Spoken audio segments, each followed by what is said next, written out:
अगले दिन रघुवीर जी के मित्र राधे श्याम की सबसे छोटी लड़की की हल्दी थी, जिसमें ना चाहते हुए भी अनूप को जाना पड़ा। सुबह 11:30 बजे का ही समय था जब सभी लोग शादी वाले घर पहुंच गए थे। रघुवीर जी भी अनूप के साथ लड़की को आशीर्वाद देने वहां पधारे। राधे श्याम ने रघुवीर जी को स्वागत सत्कार सहित अंदर बुलाया। आओ रघु, कैसे हो? तभी उसकी नजर अनूप पर पड़ी। ये कौन है? देखा देखा सा जान पड़ता है। अरे देखा तो होगा ही, भूल गए मेरा पोता है अनूप, बस कुछ हफ्तों पहले ही यहाँ आया है। रघुवीर जी हंसकर बोले और हल्की सी कोहनी अनूप को जड़ी। इनसे मिलो बेटे, यही है राधे श्याम अंकल। हम good morning, nice to meet you. नकली स्माइल देकर अनूप ने गर्दन घुमा ली और मन ही मन बड़बड़ाया, भाड़ में जाए नाइस टू मीट यू, असल में तो I hate to meet you all. Radhe Shyam चौड़ी आंखें करते हुए मुस्कुराया। हाँ, अब याद आया, वो काफी बदला हुआ लग रहा है। पहले तो कभी इतना शांत नहीं रहता था, पर इसका नाम अनूप नहीं कुछ और था। मुझे ऐसा क्यों लग रहा है? छोड़ो ये सब, हमें बिठाने का कोई इरादा है या नहीं? रघुवीर जी बात को टालते हुए बोले। हाँ जरूर आओ मेरे साथ। अनूप ने आज उसका फेवरेट लाइट ब्लू कलर का साइड स्लिट स्टाइल कुर्ता पहना था, जिसकी आस्तीन ऊपर की तरफ मुड़ी हुई थी। कुर्ते के आगे वाले 2 बटन खुले थे और नीचे ब्लैक जीन्स। बाल कुछ कुछ माथे पर बिखरे हुए थे और चेहरे का रंग हल्का गोरा था, होठ ब्राउनिश और आंखें गहरी काली। देखने में अनूप काफी फिट भी था। वह रघुवीर जी के साथ ही स्थित 5-6 आदमियों के ग्रुप में जाकर बैठ गया। सभी रघुवीर जी के ही हम उम्र थे, इसलिए अनूप को उनकी बातों में रत्ती भर भी इंटरेस्ट नहीं था। महेश, रघुवीर जी के मित्र, ने अनूप को देखकर कहा, वैसे मानना पड़ेगा कि ये वही लड़का है, काफी जवान और परिपक्व हो गया है। हम एक ना एक दिन बच्चों को बड़ा होना ही पड़ता है। रघुवीर जी बोले, वही तो, बड़ा हो गया है, अब करा ही दो। अनूप और रघुवीर जी दोनों थोड़ा आश्चर्य में आ गए। क्या करा दूं? अरे शादी और क्या, सही उम्र में हो जानी चाहिए तो बोझ कम हो जाता है। वैसे मेरी तीसरी बेटी की 12वीं की अंतिम परीक्षा अगले महीने खत्म होने जा रही है, तो क्या ख्याल है तुम्हारा? सुनते ही अनूप की दोनों मुट्ठियां भिज गईं। रघुवीर जी उसकी ओर देखकर उसका गुस्सा भांप चुके थे। वो बोले, क्या महेश तू भी? अरे बच्चों के भी तो कुछ सपने होते हैं। पहले अनूप अपनी पढ़ाई पूरी कर ले और बड़ा आदमी बन जाए, फिर सोचेंगे आगे का। अरे तो शादी के बाद भी बड़ा आदमी बना जा सकता है, कोई रोक टोक थोड़ी ही ना है। क्यों अनूप, तुम क्या कहते हो? वाई नॉट, लेकिन पहले अपनी बेटी से जाकर उसकी इच्छा तो पूछ लीजिए कि वो क्या चाहती है, क्योंकि मैं तो शादी और पैशन में कंप्रोमाइज करने से रहा। अच्छा रहेगा कि उसका ओपिनियन भी जान लिया जाए, ताकि भविष्य में वो इतनी दृढ़ बन सके कि अपनी पहचान खुद के दम पर बनाए, ना कि मेरी कामयाबी का छोर पकड़कर पीछे पीछे चलते हुए उसे शर्म आए। अनूप की बात सुनकर वहां एकाएक चुप्पी छा गई। किसी को लगा ही नहीं था कि वो इस तरह सबकी जुबान पर ताला मार ही देगा। अनूप बड़ों से ऐसे बात नहीं किया करते। महेश ने तो बस मजाक में पूछा था, बाकी हर माता पिता अपने बच्चों की भलाई ही चाहता है। रघुवीर जी वहां के गंभीर मामले को सुलझाने की कोशिश में बोले, तो फिर बेहतर होगा कि मेरे आगे इन मजाक की चर्चाओं को ना ही करे, क्योंकि मैं ना ही तो इनमें भागीदार बनना चाहता हूँ और ना ही जबरदस्ती कोई मुझे बनाए ये चाहता हूँ। अनूप तल्ख लहजे में बोलकर वहां से उठ गया। अभी बच्चा है ना, कभी कभी उसे ज्यादा गुस्सा आ जाता है। रघुवीर जी बात संभालते हुए बोले, हाँ भाई गुस्सा तो है, पर तमीज अभी तक नहीं आई। अनूप ने जाते जाते ये सुन लिया और एक जगह जाकर दीवार में ढेरों मुक्के जमा दिए। पता था मुझे, यहाँ के लोग आज भी पहले जैसे ही रहेंगे। अच्छा होता अगर यहाँ नहीं आता।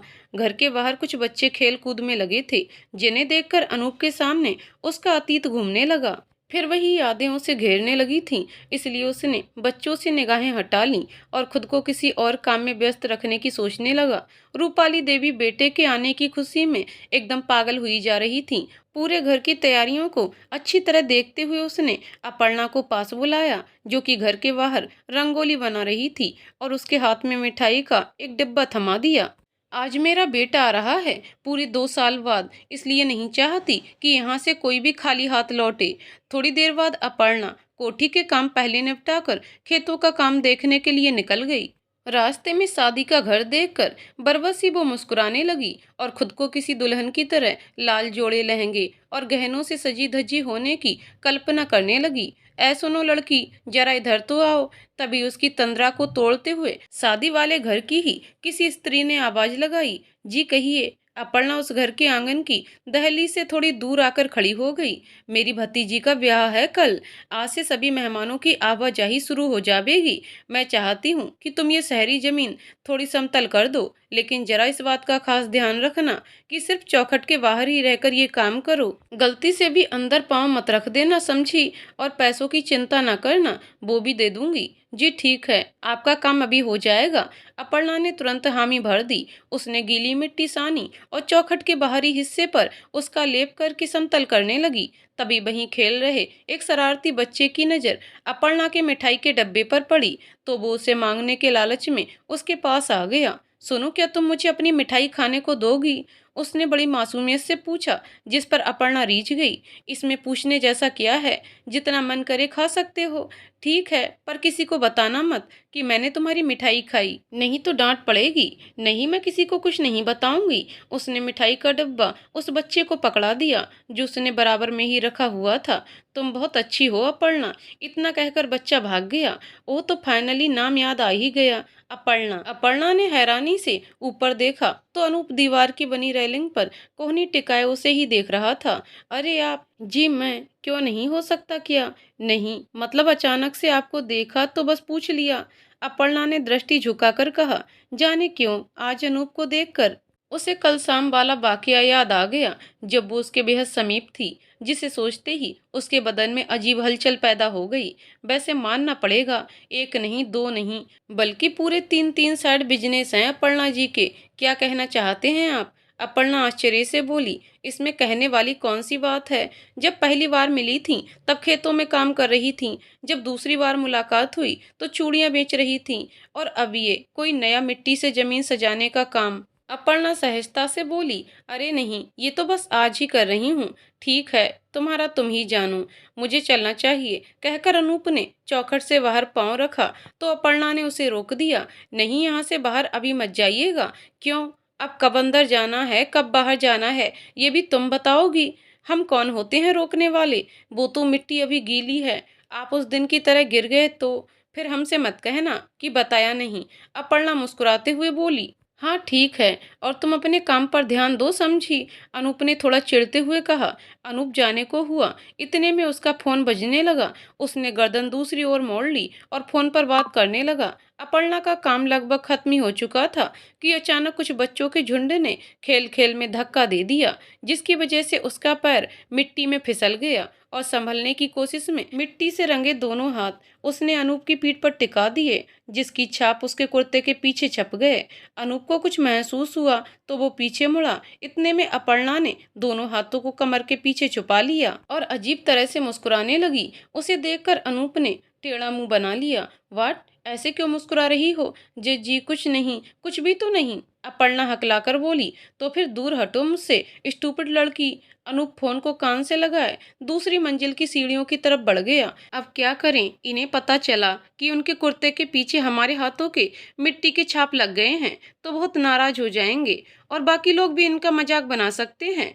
धूप तेज थी, इसीलिए सभी लोग अंदर कमरों में थे। मौका देकर अपर्णा मिट्टी में सने हाथों को लेकर अनूप के पीछे जाने लगी। रुकिए! अनूप आधी सीढ़ियां ही चढ़ चुका था कि अपर्णा की आवाज से रुक गया और पीछे पलटकर हैरानी से पूछा। क्या है? क्यों मेरे पीछे पीछे मंडरा रही हो? जी मैं कह रही थी कि आप ऊपर क्यों जा रहे हैं? सब लोग तो नीचे हैं ना, आप भी नीचे ही रहिए, क्योंकि ऊपरी मंजिल खुली हुई है, वहां गर्म हवा से आप बीमार हो सकते हैं। अपर्णा ने माथे का पसीना पोंछकर कहा।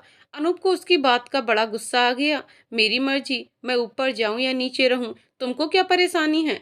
तुम ना कोई मेरी डॉक्टर हो, सलाहकार या केयर टेकर, जो इस तरह मेरे पीछे लगे लगे इंस्ट्रक्शन दे रही हो? इतना सुनाकर वो दोबारा पीछे मुड़ गया कि अपर्णा तपाक से उसके सामने आ गई और दोनों हाथों को फैलाकर उसका रास्ता रोक लिया ताकि वो ऊपर न जा पाए। क्या बदतमीजी है, हटो आगे से! अनूप ने झुंझलाकर ऊपर जाना चाहा, मगर वो तब भी नहीं हटी। आप शहर वाले हैं, लेकिन हम तो पैदा भी यहीं गांव में हुए और बड़े भी यहीं हुए हैं, इसलिए हम 100% कह सकते हैं कि आपकी त्वचा धूप से झुलस सकती है। देखिए कितनी अच्छी शक्ल है, धूप की वजह से सिकुड़ जाएगी, फिर क्या मुंह लेकर जाइएगा वापस? लड़कियां आपको दाना भी नहीं डालेंगी, और हमने तो सुना है कि शहरी लड़कियों को सुंदर लड़के बहुत अच्छे लगते हैं। अनूप उसके अजीब तर्कों को सुनकर खींच चुका था। अपर्णा जी, बेहतर होगा अपने इन बेसिर पैर के लॉजिक्स को सिर्फ अपने तक ही सीमित रखो। रही मेरी शक्ल की बात, तो वो झुलसे या सुकड़े, आपको क्या परेशानी है? जाकर अपनी सूरत निहारिए, जो प्यास और थकावट से जर्जर मिट्टी की तरह सूख चुकी है। उसकी परवाह करेंगी तब जाकर कोई सुयोग्य लड़का मिलेगा। धूप में अपने यौवन को गैरों के लिए जलाकर नहीं। लेकिन मेरी बात तो सुनिए, तुम्हारी प्रॉब्लम क्या है? कभी खुद मुझे अनजान लड़का समझकर भागने लगती हो और कभी जबरदस्ती मुझ में चिपकना। अनूप उसकी बात काटकर तल्खी से बोला, क्या कहा आपने? मैं आपसे क्यों चिपकने लगी भला? वो तो आप हमारे गांव के मेहमान बनकर आए हैं, इसीलिए बता रही थी कि धूप से बचकर रहें, नहीं तो बीमार हो जाएंगे। पर आप हैं कि। अपर्णा का स्वर थोड़ा ऊंचा हो गया। इतने में अनूप ने निचला होठ को दबाते हुए गुस्से से उसकी बाजू पकड़ी और बोला, पर मैं हूं कि। बोलो, क्या कहना चाहती हो? मैं बेपरवाह इंसान हूँ समझी। दूसरों की सलाह लेना या उनके दिल में अपने लिए फिक्र की तलाश करना कोई मायने नहीं रखता। अब जाओ यहाँ से चुपचाप, वरना मुझसे बुरा कोई नहीं होगा। अनूप की गुस्सैल सूरत देखकर अपर्णा सच में घबरा गई। उसे रास्ता दे दिया। क्या होगा पता नहीं, जैसी प्रभु की इच्छा। अर्पित और उसके बाकी दोस्त ऊपर कुर्सियां जमाकर साथ में बैठे बातचीत कर रहे थे। अनूप को आता देख वो खुश हो गए। आओ अनूप, और इन सभी से मिलो। उसने खड़े होकर उसका अभिवादन किया। अनूप हल्की सी मुस्कान अधरों पर टिकाए उसकी ओर बढ़ा, तो अर्पित ने उसको लगाया। पर बाकी सभी आपस में आंख मारकर हंसने लगे। अरे, इसमें हंसने वाली क्या बात है?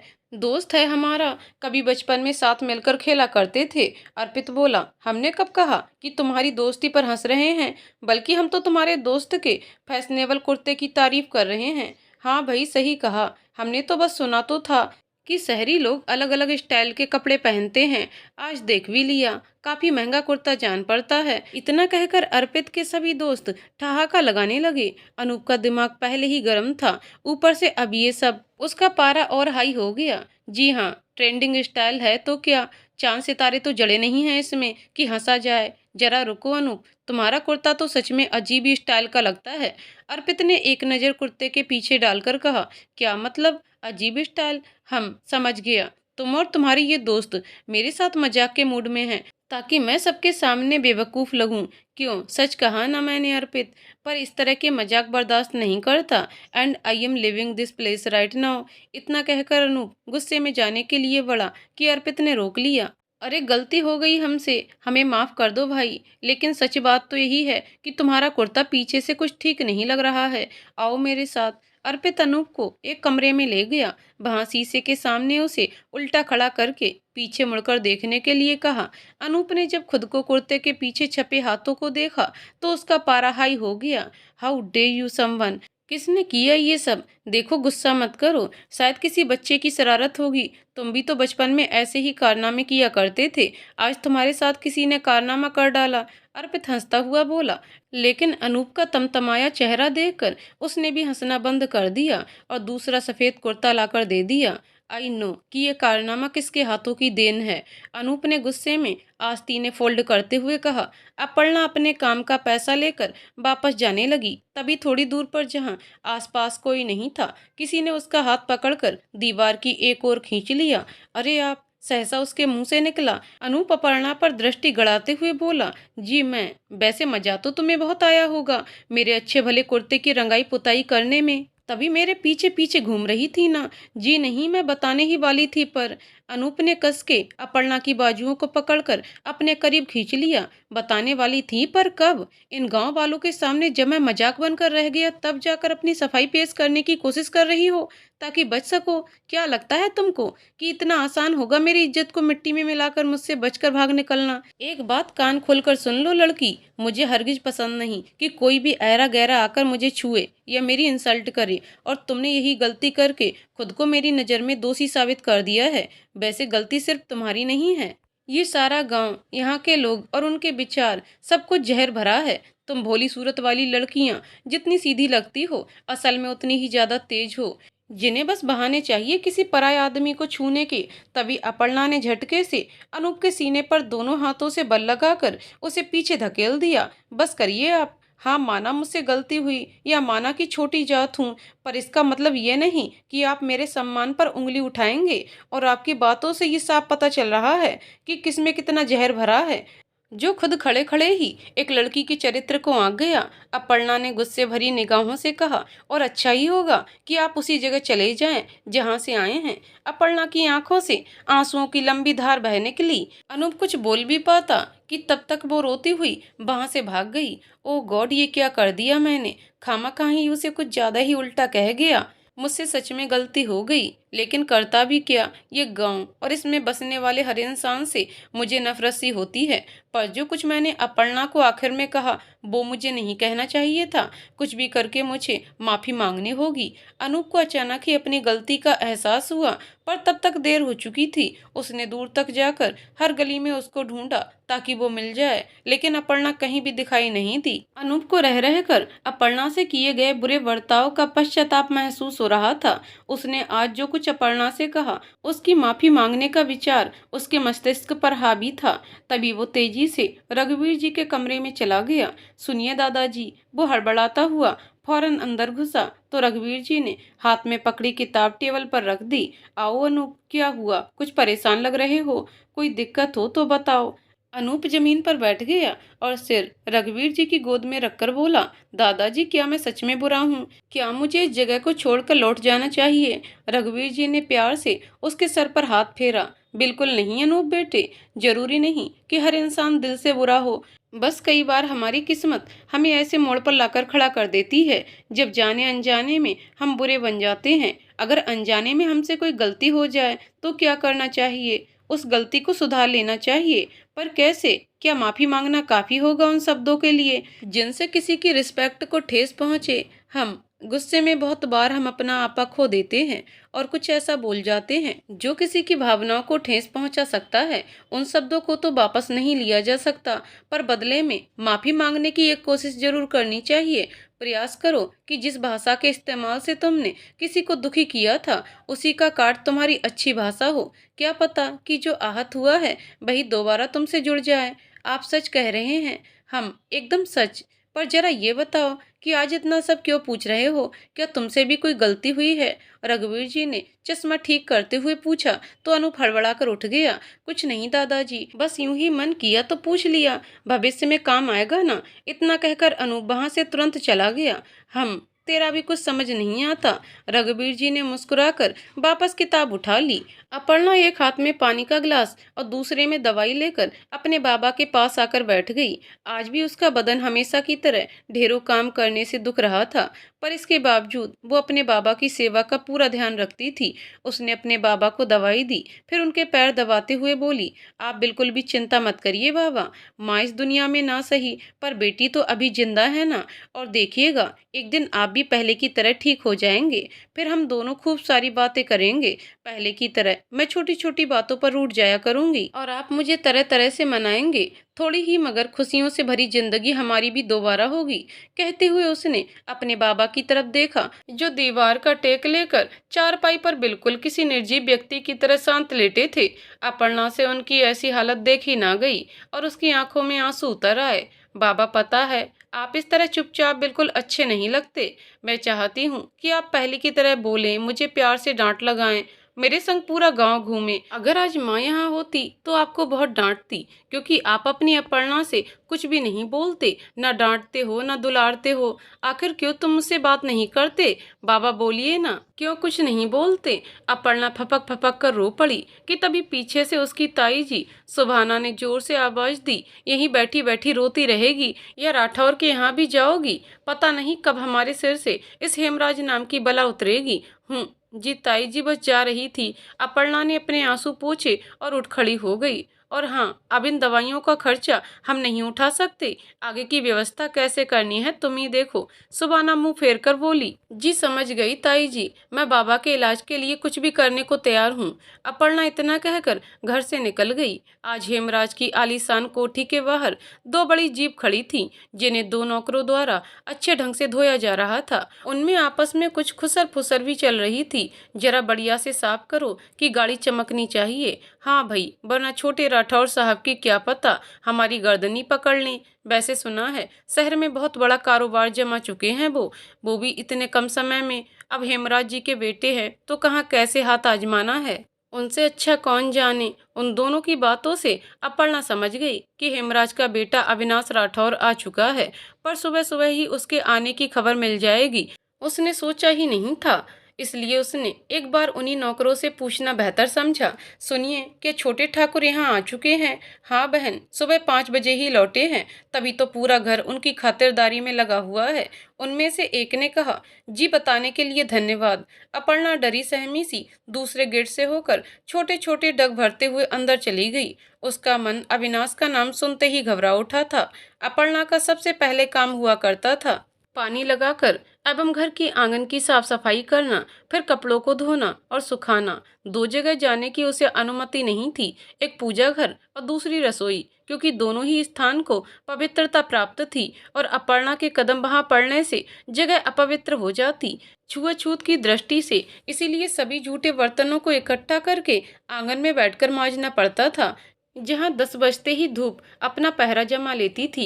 उसके उपरांत अनाज के भंडार गृह में जाकर साफ सफाई का उचित ध्यान रखना और अनाज को सुखाना, साथ ही गाय भैंसों का चारा भी उसे अकेले ही काटना पड़ता था। काटने के दौरान अक्सर उसकी हथेलियां कई बार बुरी तरह से छिल चुकी थीं, परंतु रूपाली देवी को इससे जरा भी फर्क नहीं पड़ता था। वो सभी छोटे बड़े कामों में अपर्णा को झोंक डालती थी। इसके बाद भी दोपहर होते होते खेतों में जाकर फसलों की खोज खबर लेना आदि काम करते हुए ही अपर्णा का पूरा दिन बीत जाया करता था, क्योंकि इन दिनों फसल भी पूरी तरह से पक चुकी थी। इसलिए अपर्णा अपने खेतों की फसल को जल्द से जल्द काट कर उसका भंडारण करवा देना चाहती थी, वरना कुछ समय बाद वो सूखने लगती। पर अपने खेत की फसल वो कटवाने के लिए उसके पास ना तो दूसरा साथी था, ना कोई मजदूर। ऐसे में वो ये काम खुद ही किया करती थी। मुश्किल से बचे कुछ समय में अपने बाबा की दवाइयों का खर्चा उठाने के लिए उसे चूड़ियां बेचने भी जाना पड़ता था। सारा दिन फुर्र होकर कहाँ उड़ जाता था, इसका ख्याल भी उसे नहीं रहता। बस दो ही चीज थीं जो उसको सबसे ज्यादा दुख दिया करती थीं, अपने बाबा की बिगड़ी सेहत और पढ़ाई, जिसका सपना महज सपना ही बनकर रह गया। जब सुबह सुबह वो अपने ही जैसे 17-18 साल की कई लड़कियों को स्कूल यूनिफॉर्म में देखती तो उसका मन भी स्कूल जाने के लिए ऐंठने लगता। शाम के समय जब वो खेतों से अनाज के भारी गट्ठर सिर पर लादे लौटती तो कंधों पर बस्ता टांगे हंसती झुकती लड़कियों को समीप से गुजरते देख दिल में ईर्ष्या पैदा हो जाती। कभी उसके बाबा ने भी बड़ी मेहनत से पाई पाई जोड़कर गांव के निकट बने एक कन्या विद्यालय में उसके दाखिले की गुहार लगाई थी। बदले में जितनी भी फीस जाती वो देने को तैयार थे, मगर विद्यालय में केवल ऊंची घर जाति की लड़कियों को पढ़ने की मान्यता प्राप्त थी। वहां भी उनकी किस्मत ने उनको दुत्कार दिया और ऊंच नीच की दुनिया में एक नन्हा सा दिल किसी पुराने खिलौने की तरह टूटकर मिट्टी की ही परतों में वक्त के साथ दबता चला गया। वही भेदभाव उसकी जिंदगी में आज भी कायम था, लेकिन जवाब देने की हिम्मत उसमें नहीं थी। अंदर पहुंचकर अपर्णा की घबराही निगाहें अविनाश को ही खोजने लगी। अचानक रूपाली देवी सीढ़ियों से नीचे आते ही उसके ऊपर बरस पड़ी। 7 बज गए हैं और अब आ रही है। उस दिन मालिक की बात दिमाग में नहीं घुसी क्या, जो बार बार एक ही गलती करने का शौक चढ़ा है? बता रही हूँ, कल से तूने 1 मिनट की भी देरी की ना आने में तो हड्डी पसली एक कर दूंगी। अपर्णा बिना कुछ कहे नजरें नीची कर ली। उसकी आंखों में आंसू भर आए थे। अब यहाँ ऐसे बुत बनकर क्या खड़ी है? जा पहले रात के बर्तन मांज, फिर सीधा ऊपर जाकर गलियारे की पानी से धोकर साफ सफाई कर देना। बाकी के काम बाद में बताती हूँ। अपर्णा ने हाँ में गर्दन हिला दी। इतने में रूपाली देवी ने फिर टोका, और सुन, मेरा बेटा ऊपर वाले कमरे में ही सो रहा है। सफाई करते वक्त कोई भी खटपट की तो टांगे तोड़ दूंगी। जी कहकर अपर्णा ने मन ही मन राहत की सांस ली, जानकर कि अभी अविनाश अपने कमरे में है और सो रहा है। उसने अपनी चुन्नी को कमर में बांधा और आंगन के नल के नीचे रखे ढेरों सारे बर्तनों को मांजने बैठ गई। कुछ ही मिनट में उसने झटपट बर्तनों को धोकर प्लास्टिक की टोकरी में रख दिया। अपने काम को करने में वो हमेशा फुर्ती दिखाती थी। यही वजह थी रूपाली देवी सबसे ज्यादा काम उसी से कराती थी, क्योंकि कोई भी काम होता वो मिनटों में सही ढंग से निपटा देती थी। बर्तन धोने के बाद उसने घर के रसोइयों को बुलाकर उन्हें रसोई में रखने को कह दिया और जल्दी से दो बड़ी बड़ी बाल्टियों में हैंडपंप से पानी भरकर गलियारा धोने के लिए सीढ़ियों से ऊपर चली गई। गलियारे का आकार चौकोर था। अपर्णा दाईं तरफ का हिस्सा साफ करने के बाद जैसे ही बाईं ओर मुड़ी कि उसकी नजर उस तरफ बने एक कमरे पर पड़ गई। सफेद कुर्ते में कोई आदमी अंगड़ाई भरता हुआ कमरे से बाहर की ओर निकला और नीचे झांकने लगा। अपर्णा को केवल उसकी पीठ ही दिखाई पड़ रही थी। उसने इस कद-काठी का कोई आदमी पहले कभी कोठी में नहीं देखा था। फिर एकदम उसे अविनाश का ख्याल आया। रूपाली देवी ने भी बताया था कि वो ऊपर वाले ही किसी कमरे में सो रहा है। अपर्णा कुछ और सोच पाती कि इतने में उस आदमी ने अपनी गर्दन बाईं ओर घुमा दी। उसकी हल्की सी झलक देखते ही अपर्णा के हाथों से पानी की बाल्टी छूटकर नीचे गिर पड़ी और घबराकर वो एक खंबे के पीछे दुबक गई। बाल्टी के गिरने की आवाज सुनकर वो आदमी बाईं तरफ ही आने लगा और उसके कदमों की आहट सुनकर अपर्णा के हाथ पांव फूल गए। उसने खुद को खंबे के बिल्कुल पीछे दीवार से सटा लिया। तभी वो आदमी उस खंबे से जहां अपर्णा छुपी हुई थी उसके बिल्कुल नजदीक आकर खड़ा हो गया। अभी भी अपर्णा को उसकी पीठ ही दिखाई दे रही थी, मगर वो फिर भी वहीं दुबक कर खड़ी रही। आदमी ने इधर उधर देखा, फिर किसी को ना पाकर वहां से सीढ़ियों की तरफ चला गया। उसके जाते ही अपर्णा ने राहत की सांस ली। भले ही वो आदमी की हल्की सी शक्ल देख पाई थी, लेकिन उसे इतना यकीन जरूर हो गया था कि शायद वह अविनाशी था।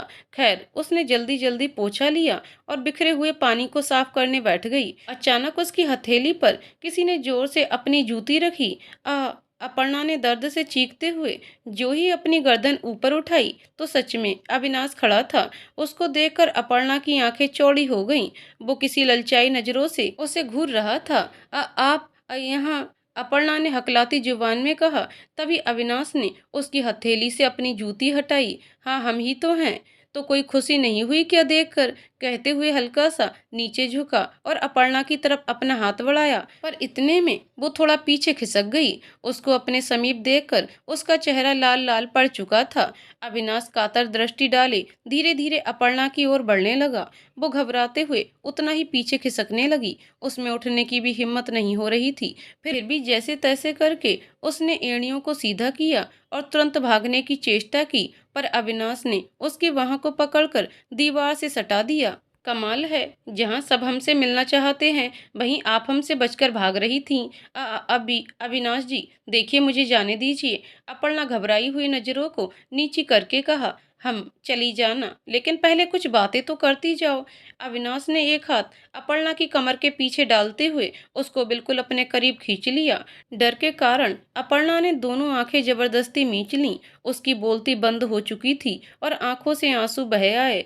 अरे, इसमें रोने वाली बात कौन सी है? सबको मौका नहीं मिलता हमारे करीब आने का। खोलो आंखें। कहते हुए अविनाश आंसू पोंछने के बहाने उसके गालों पर अंगूठा फिराने लगा। अपर्णा सिर से पैर तक कांप गई। उसमें इतनी हिम्मत नहीं थी कि आंखें खोलकर उसका चेहरा भी देख सके। मैंने कहा, आंखें खोलो अपनी। अविनाश अपना चेहरा अपर्णा के चेहरे के बिल्कुल पास ले आया। उसकी सांसें इतनी पास महसूस करते ही वो बुरी तरह घबरा गई। फिर भी उसने अपनी आंखें नहीं खोली, जिस पर अविनाश को गुस्सा आ गया। मैंने कहा, आंखें खोल। उसने अचानक अंगूठा फिराते फिराते उसके जबड़ों को कसकर पकड़ लिया। आह! अपर्णा के मुंह से हल्की सी चीख निकली और उसने आंखें खोल दी। अविनाश का मुंह उससे बस 2 इंच की दूरी पर था और उसकी उत्तेजित निगाहें बिल्कुल खा जाने वाली थीं। उसने अपर्णा का जबड़ा छोड़ दिया और वापस उंगलियों से उसके चेहरे को सहलाते सहलाते अपना दूसरा हाथ उसकी गर्दन पर ले गया। पहले से ज्यादा खूबसूरत हो गई हो अपर्णा तुम। उसका हाथ अपर्णा की गर्दन से नीचे उसकी छाती तक जाने लगा तो हिम्मत करके अपर्णा ने उसका हाथ पकड़ लिया। अविनाश को उसकी इस हरकत पर बहुत तेज गुस्सा आ गया। उसने उल्टा अपर्णा की कलाई को पकड़ा और पीछे मोड़ते हुए उसे दीवार में भिड़ा दिया। अपर्णा दर्द से कराहते हुए रो पड़ी कि इतने में वो फिर से अपना चेहरा उसके करीब ले आया और उसके होठों को चूमने की कोशिश की। तभी रूपाली देवी वहां आ गईं, तो उसने फौरन अपर्णा को छोड़ दिया और जाकर अलग खड़ा हो गया। अरे, इतनी जल्दी उठ गया मेरा बेटा? रूपाली देवी ने अविनाश को देखकर कहा, तो उसने किसी संस्कारी बेटी की तरह जाकर उनके पांव छू लिए। जी अम्मा, सुप्रभात। जीता रहे। मैं अभी तेरे लिए अपने हाथों से बनाकर अदरक तुलसी वाली चाय लाती हूँ। तभी रूपाली देवी की नजर अपर्णा पर पड़ी। तू यहाँ खड़ी रो क्यों रही है? कुछ नहीं अम्मा, मुझे देखते ही अपना होश खो बैठी और गिर पड़ी बेचारी। अविनाश ने पैनी निगाह अपर्णा पर डालते हुए कहा, ये 2 टके की छोरियां होती ही ऐसी हैं। बस कोई नौजवान दिखा नहीं कि आंखें सेकने बैठ गईं। रूपाली देवी ने मुंह बनाकर कहा, तू नहा ले बेटा, तब तक इसे मैं देख लूंगी। जी अम्मा। इतना कहकर अविनाश ने ललचाई दृष्टि से अपर्णा को देखा, तो जो उसके डर की वजह से कांप रही थी, और वापस कमरे में चला गया।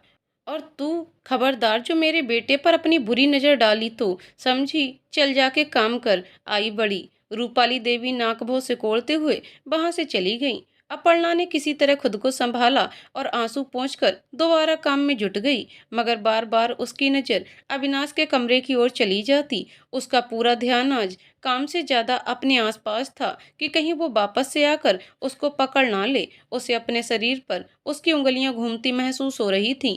अंदर ही अंदर एक बहुत बुरा एहसास कचोटता जा रहा था, जिसे सोचकर उसकी आंखें फिर से भर आईं। जाने क्या होगा आगे। इस बार तो रूपाली देवी बीच में आ गई थी, पर अगली बार कौन आएगा।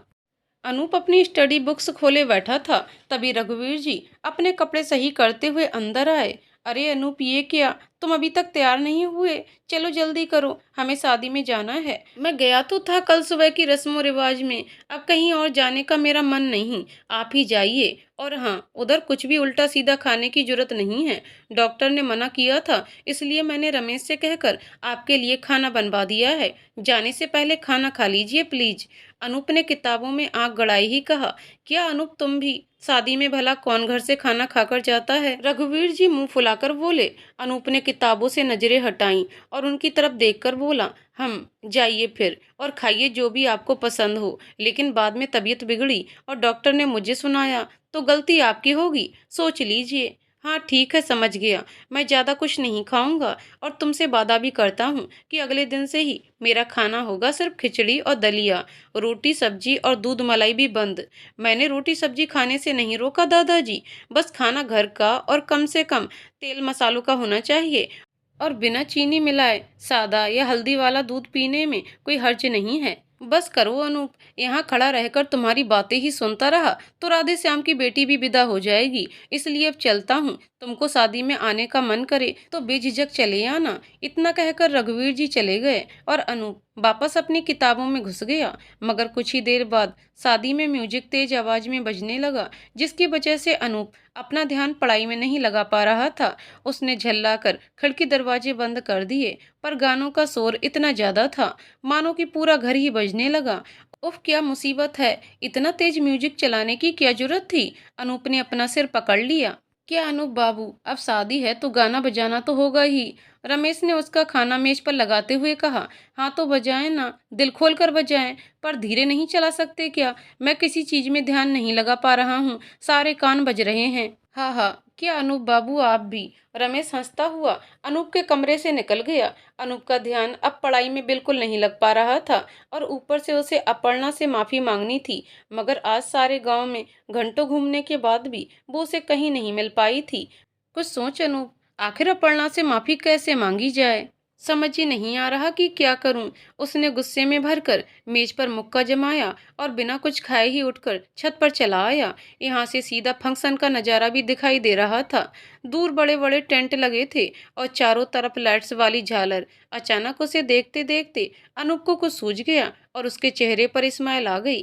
क्या अनूप, तू भी कैसे भूल गया कि आज तो गांव में शादी है, और शादी में तो सब जाते हैं, यानी कि अपर्णा भी जरूर पहुंची होगी। I am sure. वैसे भी मैंने उसको कल उसी शादी वाले घर में कुछ काम करते भी देखा था। तो फिर देर किस बात की, आ रहा हूँ अपर्णा मैं, तुम बस मेरा वेट करो। इतना कहकर अनूप मुस्कुराता हुआ छत से नीचे भाग गया। जाते जाते उसे रमेश ने खाने के लिए आवाज भी दी, पर वो नहीं रुका। इधर अपर्णा कुछ सोचते हुए धीरे धीरे अपने घर की तरफ बढ़ रही थी। आज सुबह जो कुछ भी अविनाश ने उसके साथ किया, उसके बाद तो कोठी पर काम करने जाना उसकी अस्मिता के लिए खतरा बन चुका था। वैसे तो अविनाश उसको बस सुबह ही दिखाई दिया था, फिर वो किसी तरह उसकी नजरों से किसी तरह पूरा दिन बचती रही, क्योंकि रूपाली देवी भी अपने बेटे के इतने वक्त आ जाने से बहुत खुश थी। तो उसने अविनाश को एक मिनट भी अपनी आंखों से ओझल नहीं होने दिया। बीच में एक मौका मिला भी था अविनाश को दोबारा से अपर्णा को कहीं अकेले में पकड़ने का, पर तभी हेमराज ने उसे बुलवा लिया और शहर में चल रहे उसके कारोबार की जानकारी लेने बिठवा दिया। अपने साथ बाद में शाम होने के उपरांत अपर्णा वहां से भाग निकली और तब से उससे बचने का कोई रास्ता सोचते सोचते पागलों की तरह चलती जा रही थी। रास्ते में फिर वही शादी का घर पड़ा, जिसे देखते ही अपर्णा जाने क्यों मुस्कुराने लगी। हर तरफ खुशी का माहौल था। जिस घर में शादी थी उसको दुल्हन की तरह सजाया गया था और सारा डेकोरेशन सजावटी लाइट से किया गया था। यहाँ तक कि आसपास छोटे छोटे पेड़ पौधों पर भी जगमगाती झालर लपेटी हुई थी। सुंदर सुंदर बल्ब की रोशनियों में सब कुछ मंत्रमुग्ध कर देने वाला था। घर की थोड़ी दूर पर बड़ा सा टेंट लगा था, जहाँ खाने पीने की व्यवस्था भी थी और गांव के सभी लोग वहां जमा होकर खाने का आनंद ले रहे थे। कुछ छोटे छोटे बच्चे गानों की धुन पर पूरे जोश के साथ नाच भी रहे थे, जिसको देखकर अपर्णा हंसने लगी। एक तरफ दूल्हा दुल्हन के लिए मंडप भी सजाया गया था और उनके बैठने के लिए छोटा सा स्टेज भी बना था, जहां बेडिंग चेयर सजी रखी थी। अपर्णा इन सारी चीजों को देखकर अनायास ही अपनी एक कल्पना बुनने लगी, जिसमें वह खुद को किसी दुल्हन के रूप में देख रही थी और उसके साथ कोरी शक्ल वाला उसका जीवन साथी भी था। दोनों एक दूसरे का हाथ पकड़े हवन कुंड की अग्नि में आहुति देकर नए खुशहाल जीवन की मनोकामना कर रहे हों। कुछ ऐसी सपनों की दुनिया में अपर्णा डूब गई। यहाँ शादी समारोह में एक बड़ी गाड़ी आकर रुकी और उसमें से हेमराज और रूपाली देवी उतरे। उनको देखते ही बाकी सभी लोग एक तरफ हो गए, क्योंकि हेमराज गांव का सबसे बड़ा और अमीर जमींदार था। गांव में जब भी कोई शादी समारोह होता तो हेमराज राठौर ही उसमें अपना आधा पैसा लगाया करता था, ताकि उसकी छवि गांव भर में अच्छी बनी रहे। मगर दूसरी तरफ वही छोटे किसानों और कम पढ़े लिखे गांव वालों को अपनी बातों में फंसाकर उनकी खेती से उपजे अनाज को खुद कम दामों में खरीद लिया करता था और शहर जाकर फसल को मोटे दामों में बेच दिया करता था। इससे उसकी आमदनी तो अच्छी खासी हो ही जाती, मगर जिन किसानों ने कम दामों में उसको फसल बेची थी उनको बहुत नुकसान उठाना पड़ जाता था। ऐसे में वो जाते भी तो कहाँ, हर हालत में कर्जा लेना ही पड़ता, जिसको चुकाते चुकाते या तो उनको अपनी जमीन खोनी पड़ती या अपनी जिंदगी। कई बार फसल खराब होने या अन्य कारणों से भी उनको अपनी जमीन गिरवी रखनी पड़ जाती थी। जिस जमींदारों या व्यापारियों को जमीन गिरवी रखी जाती थी उनकी लिंक हेमराज के साथ जुड़ी हुई थी। वह आपसी तालमेल बिठाकर गिरवी रखी गई जमीन के बदले धनराशि उपलब्ध करवाते और अगर तय समय पर धनराशि वापस नहीं मिलती तो जमीनों को छीन लिया करते थे। फिर वही जमीन हेमराज सस्ते दामों में खरीद कर उन्हें ऊंचे रेट में बेच दिया करता था या दूसरों की मजबूरियों का फायदा उठाकर उनसे उन्हीं की खेती में काम करवाता। आइए राठौर जी, स्वागत है आपका। राधे श्याम ने दोनों हाथ जोड़कर उसका स्वागत सत्कार किया। ब्याह की तैयारियों में कोई समस्या तो नहीं आ रही ना? हेमराज ने सोफे पर बैठते हुए पूछा, जो खास मेहमानों के लिए लगाए गए थे। अरे कैसी बातें कर रहे हैं राठौर सरकार, भला आपके होते तैयारियों में कैसी समस्या? आप तो बस मेरी बिटिया के सर पर हाथ रखकर उसे आशीर्वाद दे दीजिए, हम धन्य हो जाएंगे। राधे श्याम ने विनम्र भाव से हाथ जोड़कर निवेदन किया। क्यों नहीं, वही तो देने तो आए हैं यहाँ। तभी ढोल नगाड़े बजने का स्वर गूंज उठा। बारात आ गई, बारात आ गई। जितने भी छोटे बच्चे थे वो एक साथ चिल्लाने लगे, लगता है बारात आ चुकी है। राठौर सरकार, कृपया आप भी चलकर दूल्हे राजा के स्वागत में शामिल हो जाएं तो मेहरबानी होगी। राधे श्याम ने उसी तरह हाथ जोड़े हुए कहा, शामिल क्या होना, हम खुद दूल्हे को तिलक लगाकर उसका स्वागत करेंगे। बहुत बहुत धन्यवाद, राधे श्याम बोला और सभी उठकर बारात का स्वागत करने के लिए चले गए। इधर अपर्णा ने भी जैसे बारात को आते देखा तो उसकी मुस्कुराहट चौड़ी हो गई और वह उसे थोड़ा और नजदीक से देखने के लिए दौड़ पड़ी।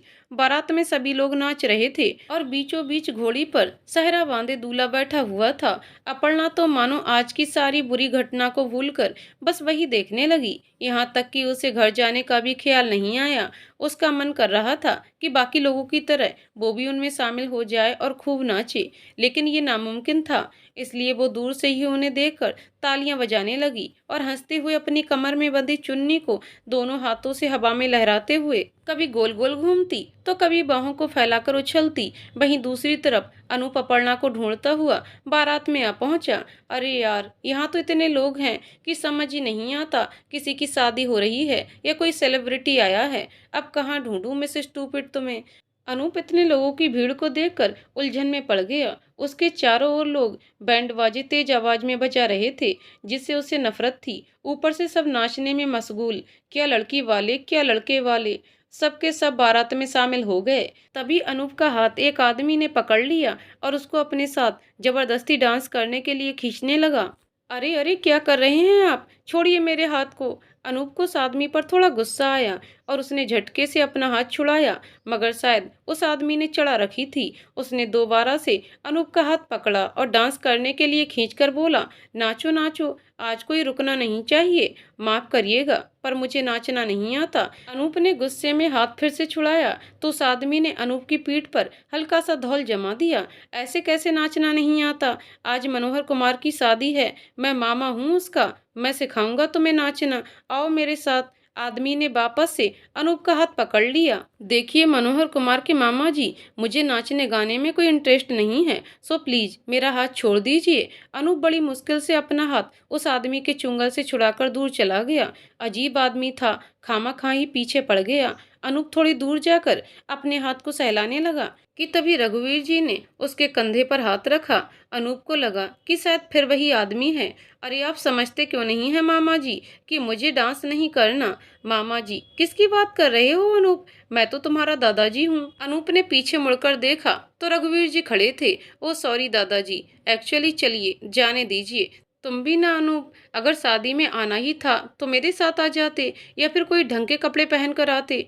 रघुवीर जी ने जब कपड़ों की बात करी तब जाके अनूप ने भी देखा कि वो सिर्फ एक सिंपल सी ब्लैक टी शर्ट और लोअर पहनकर आ गया था। छोड़िए ना दादाजी, कपड़ों में क्या रखा है? अनूप ने उनकी बात को टालते हुए इधर उधर देखकर नजरें दौड़ाई, शायद अपर्णा दिख जाए, क्योंकि असलियत में तो वो उसे ही ढूंढने आया था। हाँ ठीक है, पर अब तुम आ ही गए हो तो चलो मेरे साथ भी थोड़ा नाच लो। रघुवीर जी भी बाकी लोगों की तरह पांव थिरकाने लगे। तभी उनका बैलेंस बिगड़ गया, पर अनूप ने उन्हें संभाल लिया। आप रहने दीजिए दादाजी, वरना गिर जाएंगे। नहीं अनूप, तुमने मुझे शादी में खाने से रोका था, पर नाचने से नहीं। लेकिन दादाजी, मैं नहीं सुनूंगा अनूप। रघुवीर जी जिद करके अपने हमउम्र दोस्तों में जाकर पांव थिरकाने लगे। अनूप को उनकी फिक्र हो रही थी, इसलिए वो भी उनके पीछे चला गया। इतने में दो छोटी छोटी लड़कियां भागती हुई अनूप के पास आ गईं और बोली, सुनिए, आप हमारी फोटो लेंगे क्या? उन्होंने अनूप के हाथ में पकड़े मोबाइल फोन की तरफ इशारा किया। अनूप भी उनको देखकर मुस्कुरा दिया और घुटनों पर बैठते हुए बड़े प्यार से बोला, बिल्कुल लेंगे, आप दोनों है ही इतनी प्यारी। इतना कहकर अनूप ने अपने मोबाइल फोन से उनकी 3-4 तस्वीरें लीं और उन्हें दिखाने लगा। उन तस्वीरों को देखकर दोनों बच्चियां बहुत खुश हो गईं। मेरी बहन वहाँ है, उसकी फोटो भी ले लीजिए ना। उन्होंने अनूप को और उसकी दूसरी फोटोज लेने की जिद की, जिसे वो मना नहीं कर पाया।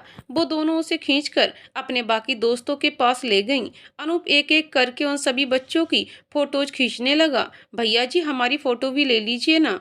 नहीं भैया, पहले हमारी फोटो। सारे बच्चे अनूप को घेर कर अपनी फोटोज लेने की मनोहार करने लगे। आराम से, वरना मैं किसी की फोटो नहीं लूंगा, इसलिए सब लाइन से खड़े हो जाओ, समझे? अनूप ने बच्चों से कहा और लाइन से उनकी तस्वीरें क्लिक करने लगा। जब सारे बच्चों की फोटो कंप्लीट हो गई तो उसने बारी बारी से बच्चों को भी दिखाई। हम तो सबने अपनी फोटोज देख ली, कोई बच तो नहीं गया ना? नहीं, सारे बच्चे एक सुर में चिल्लाए, वेरी गुड, इन सारी फोटोज को मैं कल निकलवा लाऊंगा। फिर परसों तुम सभी रघुवीर दादाजी के घर आ जाना, मैं वहीं मिलूंगा, और तुम सबकी फोटोज भी, जिन्हें तुम हमेशा पास रख पाओगे, ठीक है? अनूप ने अपने मोबाइल फोन को जेब में रखते हुए कहा। ठीक है, सारे बच्चे फिर से एक सुर में बोलकर इधर उधर हो गए। अनूप थोड़ा आगे बढ़ा ही था कि तभी एक और छोटे से लड़के ने पीछे से उसका हाथ पकड़ लिया और बोला, भैया जी, ये शर्मा रही थी आपसे, जरा इसकी भी फोटो भी खींच लियो। लड़का साइड हटते हुए बोला। उसके पीछे एक छोटी सी लड़की खड़ी थी जो अनूप को देखकर शर्मा गई और वापस उस लड़के के पीछे छुप गई। हाँ, तुम बच्चे भी आज मुझे कैमरामैन बनाकर छोड़ोगे। खैर देखो, शर्माओ मत, जल्दी से सामने आओ। मैं कुछ नहीं करूंगा, बल्कि तुम्हारी सुंदर सी फोटो लेकर तुम्हें वापस कर दूंगा, लेकिन वो तुम्हें तभी मिलेगी जब तुम मेरे सामने आओगी। इतना कहकर अनूप ने जेब से मोबाइल फोन निकालकर उसका कैमरा ऑन किया। जाना, इतना क्या शर्माती है? उस छोटे लड़के ने लड़की का हाथ पकड़कर अपने आगे कर दिया। अनूप भी घुटनों पर बैठते हुए उसकी तरफ प्यार से देखकर मुस्कुराने लगा। तुम तो बहुत प्यारी लड़की हो, चलो अब जल्दी से बड़ी सी स्माइल करो। अनूप के इतना प्यार से कहने पर लड़की भी मुस्कुरा उठी और जैसे ही वो फोटो लेने लगा कि कैमरे में अपर्णा दिखाई दी। फौरन अनूप ने फोन की स्क्रीन से नजर हटाकर देखा तो सच में उसे दूर खड़ी अपर्णा ही दिखी, जो बच्चों की तरह गानों पर उछल रही थी। और उसने वही हरे रंग का सूट पहना था जब पहली बार अनूप ने उसे देखा था। फाइनली तुम मिल ही गई मिस अपर्णा जी। अनूप ने तुरंत उस छोटी लड़की की फोटो खींची और उसके बाद कैमरा जूम करके अपर्णा की तस्वीरें अपने फोन में कैद करने लगा। हालांकि अपर्णा को इस बात की बिल्कुल खबर नहीं थी कि कोई उसकी तस्वीरें ले रहा है। देखा जाए तो डांस के मामले में मिस स्टूपिड काफी तेज लगती है। अनूप मन ही मन बोलकर मुस्कुराने लगा।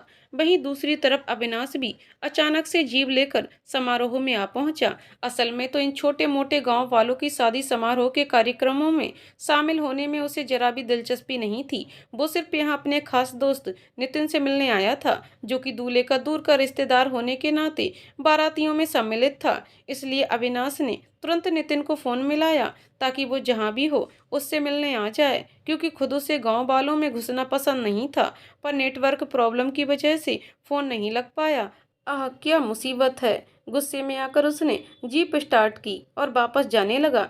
तभी उसकी नज़र बाईं ओर की गली में अपर्णा पर पड़ी, जो डांस करते हुए बेहद प्यारी लग रही थी। उसे देखते ही अविनाश के चेहरे पर कुटिल मुस्कान खेल गई और फौरन उसने सीधा न जाकर थोड़ी दूर पर एक टर्न लिया, जहां वो उसी गली में पीछे से आकर अपर्णा को हैरान कर देना चाहता था। इधर अनूप के कैमरे में अपर्णा की तस्वीरें लेते वक्त बीच में अविनाश की जीप आ गई। तब उसे आभास हुआ कि वो बस अपर्णा की फोटोज खींचे जा रहा है, जबकि उसे तो माफी मांगनी थी। थैंक गॉड उस स्ट्रेचर की जीप ने मुझे याद दिला दिया कि मुझे अपर्णा से सॉरी बोलना था, वरना मैं तो। अनूप जैसे ही अपर्णा के पास जाने को हुआ कि अर्पित बीच में आ गया। अरे अनूप तुम भी यहाँ हो, मुझे क्यों नहीं बताया। खैर आओ तुम्हें हमारे गांव की एक स्पेशल डिश खिलाता हूँ जो तुमको बहुत अच्छी लगेगी, अर्पित ने अनूप के गले में हाथ डालते हुए कहा। और इससे पहले कि अनूप कुछ बोल पाता कि अर्पित ने उसके मुंह में गुलाब जामुन ठूस दिया। ये लो पहले अपना मुंह मीठा करो, बाकी बातें हम दावत उड़ाते हुए करेंगे, अर्पित हंसकर बोला। पर अनूप को उस पर बहुत तेज गुस्सा आ गया। इधर अपर्णा ने अपना डांस बंद किया और मुस्कुराने लगी। कितना मजा आया, बाबा को घर जाकर सब बताऊंगी कि हमने कितनी सुंदर बारात देखी और कितने सारे लोग भी आए थे। मैं तो दूर से ही बहुत नाची, फिर भी पैरों में दर्द का एहसास नहीं हुआ। सोचो अगर दूर से ये हाल है तो बारात के बीचों बीच में कितना नाचती। सब लोग पागल समझते या मुझसे डर जाते। हंसते हुए अपर्णा ने हवा में अपनी चुन्नी फेंकी। जैसे ही वो नीचे गिरने वाली थी, रफ्तार से अविनाश की जीप आई और उसने अपर्णा की चुनरी को कैच कर लिया। अपर्णा अचानक से यूं अविनाश को देखकर आश्चर्यचकित रह गई। उसके कदम जहाँ थे वहीं जड़ हो गए। कैसी हो अपर्णा, अविनाश वासना भरी दृष्टि से उसे घूरते हुए जीप से उतरा और उसकी तरफ बढ़ने लगा। सोचा सुबह की मुलाकात अधूरी रह गई थी, इसलिए मौका देकर यहाँ तुमसे मिलने चला आया। क्यों, अच्छा किया ना। अपर्णा की हालत डर की वजह से बुरी हो चुकी थी। ऊपर से अविनाश ने उसकी चुनरी भी छीन ली। जैसे तैसे हाथों से अपने सीने को ढकते हुए उसने 2-3 कदम पीछे लेकर भागना चाहा, पर अविनाश ने उसकी बाह पकड़ ली और अपनी तरफ खींचते हुए बोला, अपना दुपट्टा लिए बिना ही चली जाओगी। उसने अपर्णा का दुपट्टा आगे करते हुए कहा तो अपर्णा हैरानी से उसे देखने लगी। लो पकड़ो, चाहिए ना। उसने अपर्णा की एक बाह को कसकर पकड़ा हुआ था और दूसरे में उसका दुपट्टा। अपर्णा ने भयभीत दृष्टि से पहले अविनाश पर डाली, फिर कांपते हुए हाथों से अपनी चुनरी लेने लगी कि तभी अविनाश ने उसे दूर फेंक दिया और चालाकी से हंसा। तुम्हें क्या लगता है इतनी नायाब खूबसूरती को मैं छुपाने दूंगा। अपर्णा उसकी बात सुनकर दंग रह गई और खुद को उसकी पकड़ से छुड़ाने के लिए कसमसाने लगी, पर अविनाश उसके मुकाबले 10 गुना ज्यादा ताकतवर था, इसलिए वो कमजोर पड़ गई और उसकी आंखों से आंसू बह आए। जाने दीजिए हमें, आपसे विनती करते हैं, अपर्णा ने मुश्किल से कहा। उसका गला रुंध गया था। हाँ तो रोका किसने है, चली जाना जहाँ जाना चाहती हो, पर पहले थोड़ी नुमाइश तो कर ले तुम्हारी। अविनाश ने बहसी मुस्कान बिखेरते हुए अपर्णा की कमर पर हाथ डाला और जबरदस्ती अपने बाहु पास में बांधकर उसके गालों को चूम लिया। नहीं, अपर्णा उसकी दरिंदगी से बचने के लिए जोर जोर से चिल्लाई, पर शादी का म्यूजिक इतना तेज था कि उसकी चीखें कहीं दबकर रह गईं। ऊपर से गांव के ज्यादातर लोग समारोह में ही शामिल थे, इसलिए वहां कोई देखने या सुनने वाला नहीं था। छोड़िए हमें, अपर्णा रोती बिलखती खुद को छुड़ाने की पूरी कोशिश कर रही थी, पर अविनाश ने उसे जंगली भेड़िए की तरह जकड़ लिया था। कभी उसके गालों को और कभी उसकी गर्दन को अपने होठों से छूने लगा। अपर्णा उसकी छुअन से अंदर तक बुरी तरह से दहल उठी और छटपटाते परिंदे की तरह स्वयं को आजाद कराने की कोशिशें करने लगी। उसके दोनों ही हाथ अविनाश की गिरफ्त में थे और वो उस पर शिकारी गिद्ध बनकर टूट पड़ा था कि अचानक अपर्णा ने अपने दांतों को उसकी बाह में गड़ा दिया। आह! अविनाश ने दर्द से चीखते हुए अपर्णा को हल्का सा दूर धकेला और अपनी बाह को सहलाने लगा। इसी बीच मौके का फायदा उठाकर अपर्णा भागने लगी कि अविनाश ने दोबारा उसकी कलाई पकड़ ली और जोरदार तमाचा उसके गालों पर रसीद दिया। तेरी इतनी हिम्मत कि मुझे चोट पहुंचाएगी? अब देख कि मैं तेरे साथ क्या क्या करता हूँ। आज जब तक तेरे शरीर का हर हिस्सा उधेड़ नहीं देता, तब तक चैन से नहीं बैठूंगा। इतना कहकर अविनाश जोर जबरदस्ती से खींचकर उसे अपनी जीप में डालने लगा। चल अंदर बैठ। नहीं, मैं कहीं नहीं जाऊंगी, मुझे बाबा के पास जाना है, अपर्णा रोती हुई बोली। मगर अविनाश के सर पर मानो दरिंदगी सवार थी। उसने अपर्णा की चीख पुकार को अनसुना कर दिया और खींचते हुए उसे जीप की सीट पर धक्का दे दिया। अपर्णा ने गिड़गिड़ाकर उसके आगे हाथ जोड़ लिए और बोली, मुझे जाने दीजिए सरकार, छोटी जात हूँ, क्या करेंगे मेरे पास आकर? अगर किसी को पता लगा तो बदनामी हो जाएगी, आपकी भी और मेरी भी। हाँ, मैं नहीं डरता किसी बदनामी से, मुझे बस भूख है तेरी, जो तेरे सिवा कोई मिटा नहीं सकता, समझी? और रही बात तेरी बदनामी की, तो आज की रात तू मेरा वो खिलौना बनेगी जिसे मैं सिर्फ अपने मनोरंजन की चीज समझकर खेलूंगा। फिर तू कौन है और क्या है, मेरा मसला नहीं। और वैसे भी अगर ये बात फैल भी गई कि मैंने तेरे साथ कुछ किया है, तो मानेगा ही कौन? सब जानते ही हैं कि तुझ जैसी छोटी लड़कियों का धंधा है हम रईस जादू को फंसाने का। अविनाश बेहद क्रूरता से बोला और खुद भी जीप में चढ़कर बैठ गया। उसने अपर्णा की कलाई मजबूती से पकड़ी हुई थी ताकि वो भाग न जाए। उसने जैसे ही जीप स्टार्ट करी कि तभी अपर्णा ने दोबारा उसकी हथेली पर जोर से काट लिया। तेरी तो! अविनाश ने दर्द से कराहते हुए अपर्णा की कलाई छोड़ दी और इतने में वो तुरंत जीप से कूदकर शादी में लगे टेंट हाउस की तरफ भाग खड़ी हुई। हाँ, फिर से भाग गई, पर कब तक बचेगी मेरे चुंगल से? आज तो इसे इसकी सजा देकर ही रहूंगा। गुस्से में स्टीयरिंग व्हील्स पर मुक्का जमाते हुए अविनाश भी जीप से उतरा और अपर्णा को ढूंढता हुआ उसी दिशा में चला गया। यहाँ अनूप कॉफी लेने का बहाना बनाकर कुर्सी से उठा और अर्पित से पीछा छुड़ाकर दूसरी तरफ चला गया। उसकी नजर रह रहकर अपर्णा को ही खोज रही थी। तभी उसके बराबर से गुजर रहे आदमी से एक लड़की आकर टकराई और उस आदमी के हाथों से कोल्ड ड्रिंक छूटकर अनूप की टी शर्ट पर गिर गई। उफ, व्हाट द हेल! माफ करना, ये उसकी गलती से हुआ है। उस आदमी ने भागती हुई लड़की की ओर इशारा किया तो अनूप ने पलटकर देखा। वो लड़की और कोई नहीं बल्कि अपर्णा ही थी। ये तो अपर्णा थी शायद, लेकिन इस तरह भाग क्यों गई? उसे देखते ही अनूप टी शर्ट भूलकर उसकी तरफ दौड़ पड़ा। अविनाश भी बौखलाया हुआ सब लोगों में अपर्णा को ही ढूंढ रहा था और अपर्णा खुद को उसकी नज़र से बचाने के लिए एक खाली कैटरिंग टेबल के पीछे जाकर छुप गई।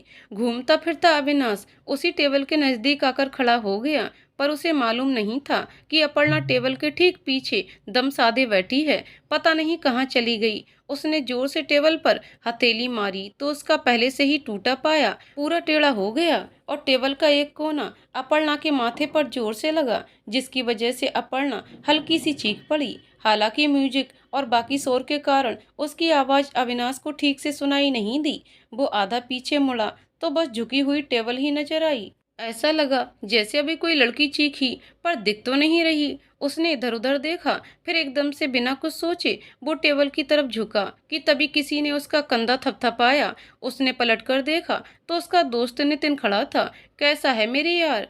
ओह, तो तुझे मेरी याद आ ही गई, कहते हुए अविनाश ने नितिन को गले लगा लिया। मैं तुझसे मिलने आने ही वाला था, फिर तू खुद ही यहाँ दिख गया। वैसे जितना मैं जानता हूँ, तुझे गांव वालों की शादी समारोह में जाना पसंद तो नहीं है, फिर आज इधर कैसे? नितिन ने सवाल पूछा। कुछ नहीं, बस एक मैना के पर काटने थे, वो चकमा देकर फुर्र हो गई। अविनाश ने जेब से सिगरेट निकाली और उसे जलाते हुए बोला, तेज मालूम पड़ती है तभी तो फुर्र हो गई, वरना इस शिकारी के चुंगल से मैना तो क्या उसका पर भी न खिसक पाए। कोई बात नहीं, वापस तो फिर भी मेरे पास ही आना है, चाहे जितना मर्जी दूर चली जाए। अविनाश ने तीखी मुस्कान बिखेरते हुए कहा और नितिन के साथ चला गया। उसके वहां से जाते ही अपर्णा ने टूटी हुई टेबल को बड़ी मुश्किल से थोड़ा दूर किया और अपना सिर बाहर निकाला। उसके माथे से खून बह रहा था, लेकिन उसने कोई ध्यान नहीं दिया। उसके कानों में केवल अविनाश की धमकी वाली बातें और उसकी दरिंदगी से भरी हंसी गूंज रही थी, जिन्हें सोचते ही वो बिना आवाज के रोने लगी। फिर एकाएक उसने अपने आंसू पोंछे और खुद से बोली, नहीं अपर्णा, तुम रो नहीं सकती, कुछ भी करके हिम्मत तो दिखानी पड़ेगी। अगर आज बच भी गई तो क्या फायदा, कल उसी कोठी में वापस जाना है। कैसी भी स्थिति आ जाए, पर उस दानव को अपने से दूर रखना होगा, नहीं तो कल कुछ बुरा होता है तो लोग मुझ पर ही सवाल उठाएंगे, और अभी अगर घर नहीं पहुंची तो ताई जी गुस्सा हो जाएंगी। बाबा का ख्याल रखने वाला भी तो कोई नहीं होगा वहाँ।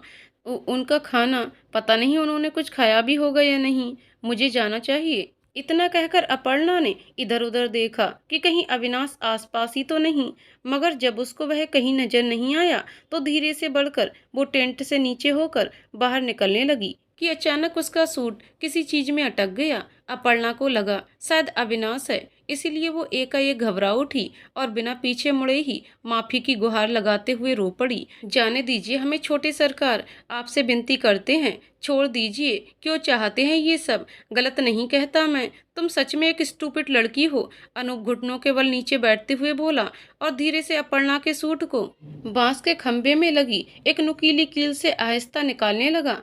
अपर्णा ने भी जब उसकी जानी पहचानी, मगर अविनाश की आवाज से अलग आवाज सुनी तो हैरानी से गर्दन घुमाकर देखा, जहां सच में अविनाश की जगह अनूप था और कील में फंसा हुआ उसका सूट अलग कर रहा था। उसे वहां पाकर अपर्णा को थोड़ी राहत महसूस हुई। अनूप ने अपर्णा का सूट कील से निकाला और बोला, ये लीजिए, छुड़ा लिया आपको छोटे सरकार से, अब आपको इनसे विनती करने की कोई जरूरत नहीं है। कहते हुए वो हल्का सा मुस्कुराया, मगर अपर्णा झेप कर इधर उधर देखने लगी। क्या हुआ, किसी से बचकर भाग रही हो? अनूप ने उसका घबराया चेहरा और बेतरतीब हालत देखकर पूछा, पर अपर्णा खामोश रही। उसमें किसी को कुछ भी बताने की हिम्मत नहीं थी। ऊपर से घर लौटने में भी आज काफी देर हो गई थी, इसलिए बार बार उसके मन में अपने बाबा का ख्याल आ रहा था। उनके बारे में सोचते ही वो उठकर खड़ी हुई और जाने के लिए मुड़ी। तभी अनूप ने उसकी कलाई थामकर रोक लिया। रुको अपर्णा, मुझे कुछ कहना है तुमसे। अपर्णा हैरानी से उसकी ओर देखने लगी तो अनूप भी अपनी जगह पर से उठा। उसने अपर्णा की कलाई को छोड़ते हुए कहा, आई एम सॉरी अपर्णा, मुझसे बहुत बड़ी गलती हो गई। कल जो कुछ मैंने तुमसे गुस्से में कहा, उसके लिए मैं बहुत शर्मिंदा हूँ। मैं ये अच्छी तरह से जानता हूँ कि बिना किसी को जाने उसके चरित्र पर दाग लगाना गलत है, और जाने अनजाने से ही मैंने ही दाग तुम पर लगा दिया था। पर ट्रस्ट मी, मेरे कहने का वो मतलब बिल्कुल नहीं था। मैं समझता हूँ कि कल तुमने मुझे जानबूझकर हाथ नहीं लगाया होगा, इसलिए I take back my words. Aparna एकटक उसे आश्चर्य से देखने लगी। उसे समझ नहीं आ रहा था आखिर अनूप किस चीज की माफी मांग रहा है, क्योंकि वो कल की सारी घटना भूल चुकी थी। उसको यूं चुपचाप घूरता देखकर अनूप को लगा कि शायद अपर्णा उसे माफ नहीं करना चाहती, इसीलिए वो हताश हो गया। लगता है कि मैंने तुम्हें ज्यादा हर्ट कर दिया। बताओ अपर्णा, क्या सच में तुम मेरी एपोलॉजी एक्सेप्ट नहीं करोगी? जी क्या एप्पल जो? अपर्णा हैरत से भरकर अटकते हुए बोली, एपोलॉजी यानी कि माफी? तुमने मुझे माफ तो कर दिया ना, पर आप किस बात की माफी मांग रहे हैं? कल जब तुमने गलती से मेरा कुर्ता खराब कर दिया था और कुछ लोगों में मेरा मजाक बन गया, तब मैंने गुस्से में तुमको ऐसे कुछ शब्द कह दिए थे जिनका पछतावा मुझे बाद में हुआ। मैं तभी से मौका ढूंढ रहा था कि कब तुम मुझको मिलो और मैं तुमसे अपने उन गलत शब्दों के लिए माफी मांगूं। कल के बाद बड़ी मुश्किल से इस मैरिज फंक्शन में तुम दिखाई दी हो, इसलिए सॉरी बोलने आया था। और वैसे भी मेरे दादाजी ने सिखाया है कि अपनी गलतियों को सुधारने का कोई सही गलत वक्त नहीं देखा जाता, जहां मौका मिले उसे सुधार लेना चाहिए। अनूप की पूरी बात सुनकर अपर्णा को कल की सारी घटना याद आ गई, और ये भी याद आ गया कि वो कैसे अनूप से नाराज होकर चली गई थी। लेकिन उसने सोचा नहीं था वो इस तरह अपनी गलती को मानकर उसकी माफी मांगने आएगा, क्योंकि रोजाना जिंदगी में उसको कई लोगों की खरी खोटी और उपेक्षा सहनी पड़ती थी। हर दिन ही किसी न किसी कारण से उसको गालियां सुनाई जाती, जिसे सुनने की आदत भी धीरे धीरे उसे हो चली थी। पर आज अनूप को अपने सामने एक छोटी सी गलती की माफी इस तरह मांगते देखकर उसको खुशी और आश्चर्य दोनों हो रहा था। क्या हुआ कि सोच में पड़ गईं। अनूप ने उसके कान के पास चुटकी बजाते हुए कहा, हाँ हाँ जी जी कुछ नहीं। और आपको इस तरह हमसे माफी मांगने की कोई जरूरत नहीं है। मेरी तो आदत है कि लोगों की चार गालियां हर दिन खाकर पचा भी जाती हूँ, इसलिए आपने कुछ ऐसा कहा भी हो तो हमें याद नहीं रहने वाला। आप बेकार में इतनी मेहनत उठाकर यहाँ तक आए, उसके लिए माफी चाहूंगी। वो क्या कहते हैं अंग्रेजी में, सॉरी। अपर्णा ने बड़ी मासूमियत से नजरें झुकाकर कहा। अनूप भी उसे देखकर मुस्कुराने लगा और बोला, सारी नहीं सॉरी, जो कि तुम्हें कहने की कोई जरूरत नहीं है अपर्णा। जरूरत है क्योंकि आप बड़े लोग हैं, आपका ओहदा हमसे बड़ा है। ओहदा चाहे जितना भी बड़ा क्यों ना हो, मगर इज्जत झुकने से मिलती है। और झुकने की बजाय जब अपनी गलती हो तो मुंह नहीं मोड़ा करते, समझी तुम। इसलिए आई एम सॉरी। आप खामा बात को बढ़ा रहे हैं। बार बार माफी मांगकर खुद को छोटा मत कीजिए। मैं बात को बढ़ा नहीं रहा हूँ, बल्कि तुम उसे गलत दिशा में घुमा रही हो। ये छोटा बड़ा क्या होता है? और तुमसे किसने कहा कि मैं तुम्हारे आगे गलती मानकर शर्मिंदगी महसूस करूंगा? बल्कि मुझे तो खुशी है कि मैंने जो किया उसका एहसास मुझे सही वक्त पर हो गया। अनूप को बार बार माफी मांगते देखकर अपर्णा को बहुत अजीब लग रहा था। आज तक गांव के किसी भी बड़े वर्ग के लोगों ने उससे इतने तमीज भरे लहजे में बात नहीं की थी, इसलिए। और अनूप तो कुछ समय पहले ही शहर से आया था। एक अच्छा पढ़ा लिखा लड़का होने के बावजूद वो अपर्णा जैसी अनपढ़ गंवार और छोटी जाति की लड़की से सभ्यता पूर्वक माफी की गुहार लगाएगा, ऐसा तो उसने सपने में भी नहीं सोचा था। देखिए आप। अपर्णा कुछ कहने ही जा रही थी कि तभी अनूप ने उंगली से चुप रहने का इशारा किया और धीरे से उसके करीब आया। तुम्हारे माथे से तो खून बह रहा है, इतनी चोट कैसे आई तुम्हें? अनूप ने हैरानी से देखते हुए पूछा। उसकी चोट का हिस्सा बालों से ढक गया था, मगर खून की कुछ बूंदें रिसकर अचानक गिरी तो अनूप की नजर पड़ गई। उसने फौरन जेब से रुमाल निकाला और जैसे ही खून साफ करने को हुआ कि अपर्णा ने अपने कदम पीछे खींच लिए। छोटी सी चोट है, अपने आप ठीक हो जाएगी। अभी हमें देर हो रही है, इसलिए चलती हूँ। इतना कहकर अपर्णा पीछे मुड़ गई और अपने आसपास देखने लगी। अनूप के चक्कर में कुछ पल के लिए उसका ध्यान अविनाश से हट गया था।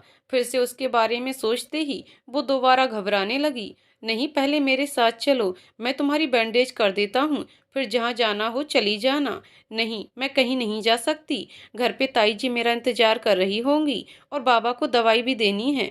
अपर्णा जाने लगी, पर अनूप ने उसकी हथेली पकड़ ली। ठीक है, चली जाना, पर कम से कम ये रूमाल तो बांधने दो। आप समझते क्यों नहीं? अपर्णा परेशान होकर बोली और अपना हाथ छुड़ा लिया। तुम क्यों नहीं समझती? तभी अनूप ने उसकी दोनों बाजुओं को पकड़ते हुए उसे अपने करीब कर लिया और नाराजगी से बोला। यूं अचानक उसके नजदीक आ जाने से अपर्णा का दिल जोर से धड़कने लगा, मगर इस बार उसके मन में किसी तरह की नफरती भाव ने जन्म नहीं लिया, बल्कि एक अलग सी बेचैनी ने दस्तक दी, जो कि अविनाश के करीब आने वाली भावना से बिल्कुल विपरीत भावना थी। ऐसे घूरो मत और आंखें नीची, अनूप गुस्से में बोला और रुमाल से उसकी चोट साफ करने लगा। अपर्णा ने सकुचाते हुए आंखें नीची कर लीं। एक बात बताओ, ये चोट लगी कैसे? अनूप ने हल्की सी फूंक उसके माथे पर मारते हुए पूछा, ताकि दर्द ज्यादा ना हो। मगर अपर्णा अपनी दोनों हथेलियों को गौर से देखने में लगी हुई थी, जो अनूप के सीने से टिकी थीं। ऊपर से उसकी शर्ट गीली होने की वजह से उसकी धड़कनों और शरीर की स्पष्टता का एहसास वो और करीब से महसूस कर पा रही थी, पर उसमें इतनी हिम्मत भी नहीं थी कि उन्हें हटा सके, क्योंकि मन का एक कोना अजीब अनुभव में डूबा हुआ था। ये लो, हो गया। घर जाते ही इस पर लोशन लगा लेना। रूमाल को बांधकर जैसे ही अनूप पीछे हटा, तब जाके अपर्णा को एकाएक होश सा आया और वो खुद में ही झेंप कर इधर उधर देखने लगी। और तुम्हारा दुपट्टा कहाँ है? अनूप के फिर से पूछते ही अपर्णा ने अपनी खुली छाती पर हाथ रखा और शर्मिंदगी से पीछे घूम गई। अनूप समझ गया कि उसने गलत वक्त पर गलत सवाल कर लिया है। वो कुछ कह पाता कि अपर्णा ने गर्दन हल्की सी टेढ़ी की और झट से बात बदलते हुए बोली, इतना करने के लिए धन्यवाद, रात बहुत हो गई है, हमें चलना चाहिए। उतना बोलकर वो जरा आगे बढ़ी थी कि उसका पैर नीचे किन्हीं तारों में फंस गया। मगर गिरती उससे पहले ही अनूप ने उसे बचा लिया। दोनों अकस्मात फिर एक दूसरे के बेहद नजदीक आ गए थे। अपर्णा की कमर अनूप की बाजुओं में झूल रही थी। कुछ पलों तक दोनों खामोशी से एक दूसरे को निहारने लगे कि तभी हवा से अपर्णा की आंखों पर बालों की एक लट आ गई। अनूप ने एक हाथ से उसे थामे रखा और दूसरे हाथ की तर्जनी उंगली से बालों की लट को धीरे धीरे उसकी आंखों पर से हटाकर कान के पीछे किया। तभी उसकी हथेली गलती से अपर्णा की गर्दन की उस जगह को छू गई जहां अविनाश का दिया घाव था। दर्द की वजह से वो एकदम से हड़बड़ाकर अलग हो गई और बिना अनूप को देखे तुरंत वहां से भाग गई। अनूप खुद भी समझ नहीं पाया कि आखिर उसे हुआ क्या था। अचानक अपर्णा तेजी से भागते हुए अपने घर की ओर बढ़ने लगी, लेकिन उसका दिल और दिमाग केवल अविनाश और अनूप के बारे में सोच रहा था। रास्ते में कितने ही कंकड़ पत्थर उसके पैरों तले घाव देकर पीछे छूट रहे थे, उसे इसका भी कोई होश नहीं था। जहां एक तरफ अविनाश का बहसीपना उसे आने वाले वक्त की चुनौतियों की धमकी देकर डरा रहा था, तो वहीं दूसरी ओर अनूप की कुछ पल की नजदीकियां उसको ऐसी भावनाओं में बांधती जा रही थी जो उसने पहले कभी महसूस नहीं की थी। इन सब को सोचते सोचते वो अचानक बीच रास्ते में चीखते हुए घुटनों के बल बैठ गई। उसकी आंखों से अनगिनत आंसू दर्द बन के बह रहे थे। ये क्या हो रहा है मेरे साथ? क्यों समझ नहीं आ रहा कि मैं क्या करूं? ये दुनिया इतनी अजीब क्यों है और क्यों सब कुछ इतना उलझा हुआ सा है? हम सब एक ही हवा में सांस लेते हुए भी कितने अलग थलग पड़ गए हैं। सबकी भावनाएं एक दूसरे से मेल नहीं खाती। आखिर क्यों? अपर्णा फूट फूट कर रोने लगी।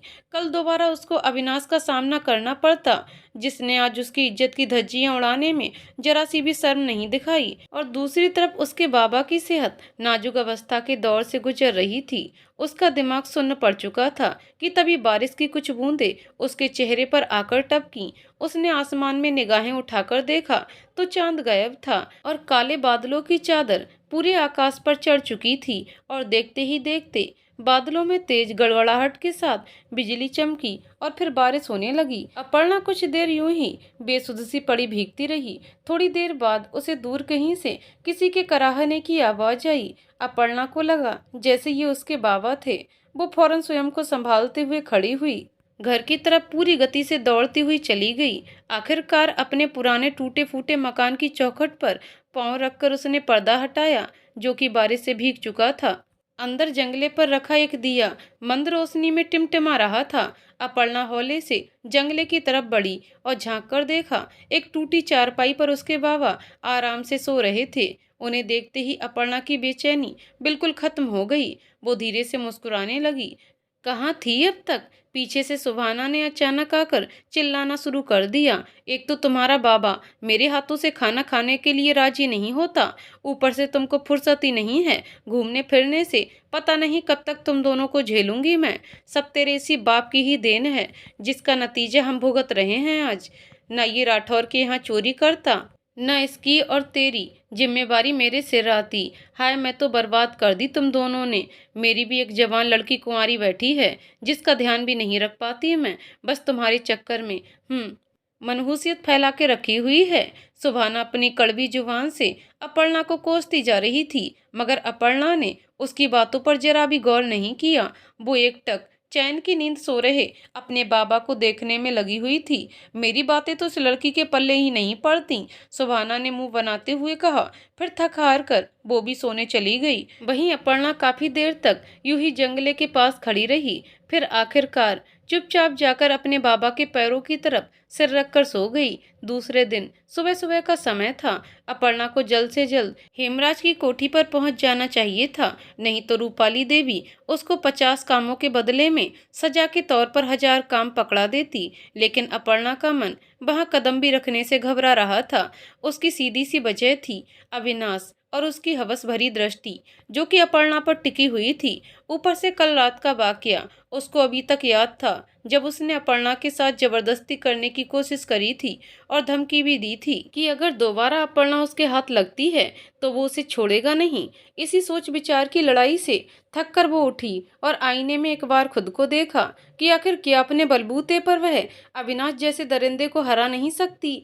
अगर वो यूं ही उससे बचकर भागती रही तो एक दिन अविनाश की हरकतों को दोगुनी ताकत मिल जाएगी और वह अपना डर दिखाकर उसके साथ जो मर्जी आए वो करेगा। ऐसा होगा तो सबसे बड़ी मुसीबत केवल उसी के लिए खड़ी होगी और कोई भी उसकी मदद को आगे नहीं आएगा, क्योंकि गांव में उसका स्थान किसी धूल में मिले हुए कंकड़ों की तरह है, जिन पर कोई भी अपना पांव रखकर मसल सकता है।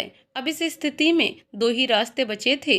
पहला कि अविनाश की बुरी हरकतों को बर्दाश्त करके चुप बैठी रहो, या दूसरा उसके खिलाफ जाकर बेधड़क उसका सामना करो। और इन दोनों रास्तों में से अपर्णा ने दूसरा चुना। वह अविनाश का सामना करने के लिए खुद को तैयार कर चुकी थी, और अगर किसी तरह की गंदी नजर अविनाश ने उस पर डालने की कोशिश भी की तो वह तुरंत हेमराज राठौर को सच सच बता देगी, या फिर स्वयं ही उसके चुंगल से छूटकर किसी भी तरह से भाग जाएगी, क्योंकि इस वक्त उसको अपने बाबा की बेहद परवाह थी।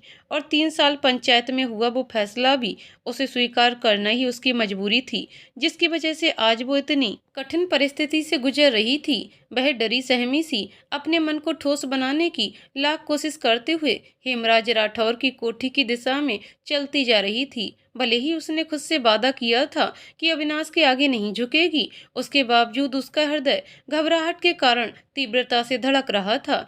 उसकी नजरें हर एक गली और चौराहों पर बस अविनाश को ढूंढ रही थीं। कहीं गलती से भी वह उसको दिख गया तो पता नहीं क्या होगा। ऐसा ना हो कि वो कमजोर पड़ जाए। चलते चलते जब वो कोठी के सामने आ खड़ी हुई, तब बड़ी मुश्किल से वो कांपते हुए कदमों से अंदर बढ़ी। अंदर आते ही रोजाना के मुताबिक उसने अपना काम शुरू कर दिया। बीच बीच में वो काम के बहाने से घर के चारों ओर घूमकर अविनाश को छान मार रही थी, लेकिन हैरानी की बात थी कि वो उसे कहीं नजर नहीं आया। यहाँ तक कि जब उसको रूपाली देवी ने अविनाश के कमरे में जाकर सफाई का आदेश दिया तो एक पल के लिए वो भीतर से डर गई। पर जब उसके कमरे में पहुंची तो देखा कि अविनाश अपने कमरे में नहीं था। उसको वहां ना पाकर अपर्णा ने चैन की सांस भरी और सफाई में जुट गई। सफाई के दौरान भी उसका सीधा ध्यान सिर्फ कमरे के दरवाजे पर था। अंत में सब उसका काम खत्म हो गया तो फौरन वो वहां से भाग खड़ी हुई। नीचे उसने एक दूसरी नौकरानी से उसके बारे में पूछा, ताकि वह बिना डरे अपना काम आसानी से कर सके। जरा सुनिए, क्या आपने अविनाश जी को कहीं देखा है? वो तो सुबह सवेरे ही अपनी जीप में बैठकर कहीं चले गए। क्यों, कोई खास काम था क्या उनसे? न नहीं, मेरा मतलब था कि अभी अभी उनका कमरा धोकर आ रही हूँ, कोई दिखा नहीं तो यूं ही पूछ लिया। हाँ ठीक है ठीक है, बड़े लोगों पर ज्यादा ध्यान रखने की कोई जरूरत नहीं है, पहले खुद को देखो। नौकरानी मुंह सिकोड़ती हुई चली गई। पर अपर्णा को उससे कोई फर्क नहीं पड़ा। अविनाश अभी घर से बाहर गया हुआ है, ये सुनकर अपर्णा को बहुत शांति मिली। उसने फटाफट दिन भर का सारा काम निपटा लिया। आज रूपाली देवी भी 12 बजे के लगभग किसी दूसरे शहर जाने के लिए निकल गई थी। इसी कारण उसको डांटने वाला भी कोई नहीं था। बस घर की एक मुख्य नौकरानी को उस पर नजर रखने के लिए बोला गया था, ताकि अपर्णा कोई सामान चोरी ना कर ले। हालांकि अपर्णा को इस बात का बुरा लगा, पर वो कहती भी क्या। अच्छा हुआ कि आज छोटे सरकार और बड़ी मालकिन यहाँ नहीं है, जैसे तैसे दोनों से बच गई। पर कल का क्या, छोड़ो अपर्णा, भूल गई कि बाबा क्या कहा करते थे। कल की बातों को अपने आज में नहीं सोचना चाहिए, वरना कल के साथ साथ आपका आज भी बिगड़ जाएगा। अब तो बस कुछ चूड़ियां बेचने जाना है, फिर दौड़कर अपने बाबा के पास पहुंच जाऊंगी और उनके साथ ढेर सारी बातें करूंगी। अपर्णा खुद ही बड़बड़ाते हुए बोली। दूसरी तरफ अनूप खिड़की से सटकर खड़ा था। बाहर मौसम खराब होने की वजह से तेज हवाएं चल रही थीं, जिससे उसके बाल उड़ रहे थे। उसने शॉर्ट बाजू की हल्की व्हाइट शर्ट पहनी थी, जिसकी सिलवटें हवा के दबाव से उसके जिस्म से चिपक गईं। उसने हवा की ठंडक को शर्ट की सिलवटों द्वारा महसूस किया और खुद को बहुत शांत पाया। क्यों अनूप महाराज, घूम आए अपने जिगरी दोस्त अर्पित के साथ? रघुवीर जी अनूप के कमरे में घुसते हुए बोले। रघुवीर जी की बात सुनकर वो पीछे मुड़ा और बोला, नहीं दादाजी, जिगरी नहीं, सिर्फ एक दोस्त। तुमने दोस्त तो माना उसे, यही बड़ी बात है। वैसे खाने का समय हो गया है तो चलिए हुजूर। रघुवीर जी की बात सुनकर अनूप के चेहरे पर मुस्कान छा गई। मानना पड़ेगा दादाजी, आपसे बढ़िया एक्टिंग पूरे गांव में कोई नहीं कर सकता। हाँ भाई, हम भी किसी जमाने में रामलीला मंचन में भाग लिया करते थे। आज की पीढ़ी को क्या ही पता होगा कि कितना आनंद आता था जब मंच पर हम प्रस्तुति दिया करते थे। अब तो टीवी और मोबाइल की दुनिया आ गई है, जहाँ घर बैठे ही जो मर्जी देखो। कौन जाएगा मंच का संसार देखने? लेकिन जो मजा उस दौर का था वो आज में कहाँ। बात तो सही कह रहे हैं आप दादाजी। अनूप रघुवीर जी के गले में बाहें डालते हुए कमरे से बाहर निकल गया। खाने की टेबल के पास पहुंचकर जैसे ही दोनों बैठे और रमेश ने खाना परोसना चालू किया तो अनूप चौंका। अरे ये सब क्या है? क्या हुआ अनूप? इतने सारे पकवान आज किस खुशी में बनाए गए हैं? कहीं आपने रमेश का प्रमोशन पक्का तो नहीं कर दिया? नहीं अनूप बाबू, हम तो घर के ही आदमी हैं। रमेश हंसकर बोला। फिर जरूर रमेश जी का बर्थडे होगा। रघुवीर जी उसकी बात काटते हुए बोले। क्या अनूप, तुम रमेश के ही पीछे क्यों पड़ गए हो? कभी कभार बिना वजह के भी तो अच्छे खाने का मजा उठा लेना चाहिए। उफ, प्लीज दादाजी, शायद आप भूल रहे हैं, ये सभी पकवान आपकी सेहत बिगाड़ सकते हैं। कितनी बार मैंने आपको बोला है कि ऐसा खाना नहीं खाइए, मगर आप हैं कि सुनने को ही राजी नहीं। उम्र के साथ साथ आपकी जुबान का स्वाद भी बढ़ता जा रहा है। सो आई रिक्वेस्ट टू यू कि प्लीज थोड़ा कंट्रोल कीजिए। अनूप परेशान होकर बोला। तो रघुवीर जी ने उसे शांत कराया। तुम खामाखा मेरी चिंता कर रहे हो अनूप, ये सब तो खास तुम्हारे लिए बनवाया गया है। रही मेरी बात तो देखो, मैंने अपने लिए सादी खिचड़ी बनवाई है। रघुवीर जी ने एक बाउल का ढक्कन उठाते हुए कहा जिसमें खिचड़ी बनी रखी थी। लेकिन मेरे लिए इतना सब क्यों? भूल गया? परसों तेरा जन्मदिन है। जब तू छोटा था तो एक हफ्ते पहले ही तैयारियां शुरू कर देता था और जिद करके अपना पसंद का खाना रोज बनवाया करता था। तभी आज मैंने सोचा कि तेरी बचपन वाली इच्छा आज पूरी कर दी जाए। हाँ होगा शायद, पर अभी सेलिब्रेट करने का मेरा कोई मूड नहीं। और आप ये बार बार बचपन की बातों को मत दोहराया कीजिए। वो एक बुरे सपने की तरह था जिससे मैंने कब का भुला दिया। अच्छा रहेगा आप भी भुला दें। अनूप बिना किसी उत्साह के साथ बोला। वैसे एक बात कहें अनूप बाबू आपसे, हमें लगता है कि आपके पिताजी काफी कड़क मिजाज के रहे होंगे, तभी तो आप भी उन्हीं की तरह गर्म दिमाग के हैं। पिता वाली बात सुनकर अनूप की आंखों में गुस्सा उतर आया। नहीं, मैं उनकी तरह बिल्कुल नहीं हूँ और न ही मुझे पसंद है कि कोई उनका नाम भी मेरे सामने ले, समझे तुम? वो चेयर से उठकर जाने लगा। अनूप खाना तो खा लो। अनूप बिना पलटे ही बोला। मुझे अभी भूख नहीं है, जब मन करेगा तो खा लूंगा। इतना कहकर वो तेज कदमों से घर के बाहर चला गया। क्या हुआ चाचा जी? ये अनूप जी अपने पिता की बात सुनकर इतना गुस्सा क्यों हो गए? हमने तो बस मजाक में कहा था। कुछ नहीं रमेश, कभी कभार बीती बातें दिलो दिमाग पर हावी हो जाती हैं, बस उन्हीं का नतीजा है। लेकिन कोई तो बात होगी, वरना वो बिना खाए इतने गुस्से में नहीं जाते। हाँ है तो, लेकिन फिर कभी बताऊंगा। अभी बस इस बात का ध्यान रखना कि अनूप के सामने घर के किसी भी सदस्य की चर्चा ना हो। जी समझ गया। रमेश ने अपनी गर्दन हिलाकर स्वीकृति जताई। बाहर का मौसम धीरे धीरे बिगड़ने लगा था, जिसकी वजह से शाम का समय भी गहरी काली रात की तरह दिखाई देने लगा। बारिश होने के पूरे आसार नजर आ रहे थे और ऐसे में अपर्णा चूड़ियों की टोकरी कमर पर टिकाए अंधेरे रास्तों पर चलती जा रही थी। मुझे जल्दी चलना चाहिए, कहीं बारिश ना हो जाए, वो अपनी चाल तेज करते हुए खुद से बोली। तभी हल्की फुल्की बारिश शुरू हो गई। दूर तक कोई भी दिखाई नहीं दे रहा था, बस कुछ गिनी चुनी रोशनी की किरणें पेड़ों की पत्तियों से टकराकर क्षण भर के लिए दिखाई देती और छुप जाती। चलते हुए अपर्णा को ऐसा लग रहा था जैसे कोई दूसरा इंसान भी उसके पीछे पीछे चला आ रहा है। उसने 2-3 बार मुड़कर देखा, पर दुर्भाग्यवश कोई नहीं था। शायद मेरा वहम ही होगा, इतना कहकर वह दोबारा आगे बढ़ने लगी। एक तरफ सुनसान सा रास्ता, ऊपर से चारों ओर फिसलन हो रही थी। एकाएक अपर्णा किसी चीज से टकराकर नीचे गिर गई। उसके साथ चूड़ियों की टोकरी भी गिर पड़ी थी। अपर्णा दर्द से कराहती हुई जैसे ही उठी तो एक अजनबी उसके सामने आकर खड़ा हुआ। कहो तो हम छोड़ देते हैं, कहाँ इतनी सुनसान रास्तों पर अकेली भटकोगी? उसकी आवाज जानी पहचानी थी। क्षण भर के लिए दूर से आती रोशनी की किरणों ने उसका चेहरा साफ किया तो अपर्णा आश्चर्यचकित होकर चिल्लाई। छोटे सरकार आप? जी हम। क्यों खुशी नहीं हुई मुझे यहाँ देखकर? अविनाश अपर्णा की तरफ बढ़ते हुए बोला। अपर्णा उसको देखकर घबरा गई और भागने को हुई, पर अविनाश ने उसकी बाह पकड़ ली और अपनी तरफ घुमाकर बोला। बस बहुत हुआ ये आंख मिचौली का खेल। जब तक जाने के लिए ना कहूँ हिलने की कोशिश भी मत करना। छोड़िए, हमें जाना है। अपर्णा का गला भराया। अविनाश ने अपर्णा का हाथ छोड़ा और बोला। अच्छा ये लीजिए, छोड़ दिया। अब बताओ क्या जरूरत थी इस समय भटकने की? जानती नहीं हो जमाना कितना खराब है? अब खुद को ही देख लो, यहाँ मेरे बीच आप हंसी ना। अब क्या किया जाए तुम्हारा, बोलो। अविनाश बहसी पने से हंसते हुए बोला। अपर्णा के बेहद करीब आ गया, कल तेरा दिन था और आज मेरा दिन है। आज तू ना तो मेरे चुंगल से भाग पाएगी, ना ही कोई तुझे यहाँ बचाने आएगा। अविनाश आगे बढ़कर अपर्णा के चेहरे को छूने लगा। नहीं, अपर्णा ने रोते हुए दोनों आंखें मीच लीं, पर अचानक से बीच में अनूप ने आकर अविनाश की कलाई जोर से मोड़ डाली और गुस्से में उसे देखते हुए बोला, इसे छूने की कोशिश भी करी तो ऐसी हालत करूंगा कि कल आईने में अपना चेहरा देखने से भी घबराओगे। अनूप को यहाँ देखकर अपर्णा बिल्कुल चौंक गई। कौन है तू? हाँ, और तेरी इतनी हिम्मत कि मुझे रोकेगा? अविनाश ने बौखलाकर अनूप का गिरेबान पकड़ लिया। तू जानता नहीं है कि मैं कौन हूँ? अच्छा रहेगा कि अभी यहाँ से चला जा, नहीं तो। इतना कहकर अविनाश उसको मुक्का जड़ने वाला था, पर अनूप ने उसका हाथ पकड़कर अपनी हथेली में जकड़ लिया।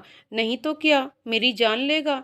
हिम्मत है तो लेकर दिखा, पर लगता नहीं कि कुछ भी कर पाएगा, क्योंकि तुम जैसे मर्दों को बस कमजोर पड़ी लड़कियों पर जोर दिखाने का शौक है। अगर इतनी ही ताकत होती तो लेवल वालों को दिखाते ना कि किसी दुर्बल इंसान को। उसकी बातों से आहत होकर अविनाश ने दूसरे हाथ द्वारा अनूप का गला दबाते हुए उसे पेड़ से सटा दिया। शुक्र मना कि गन साथ नहीं ला पाया, वरना आज बोलने के लायक भी नहीं छोड़ता। अनूप भी कम नहीं था। उसने एक जोरदार पंच अविनाश के पेट में जड़ा, जिससे वो लड़खड़ाता हुआ पीछे हट गया। ओह, यानी कि बिना गन के सहारे से लड़ना भी नहीं आता। रही बात मुझे मारने की, तो इतना भी आसान नहीं है, क्योंकि मैं जब अपनी पे आता हूँ तो फिर नहीं देखता कि सामने कौन है और क्या कर सकता है। समझे मिस्टर? तेरी तो। अविनाश गुस्से में अनूप के ऊपर कूद पड़ा और अनूप भी उसके साथ भिड़ गया। दोनों ही बुरी तरह से एक दूसरे के साथ हाथापाई पर उतर आए थे। ऊपर से बारिश भी काफी तेज गिरने लगी। ये सब देखकर अपर्णा का दिल बैठा जा रहा था कि कहीं अनूप को कुछ हो ना जाए, क्योंकि अविनाश कुछ भी कर सकता था।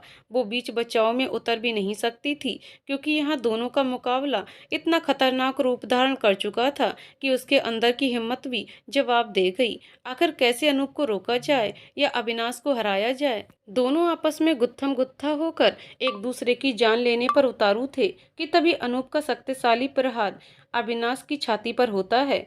वो भरभरा कर पेट के बल नीचे गिर पड़ा।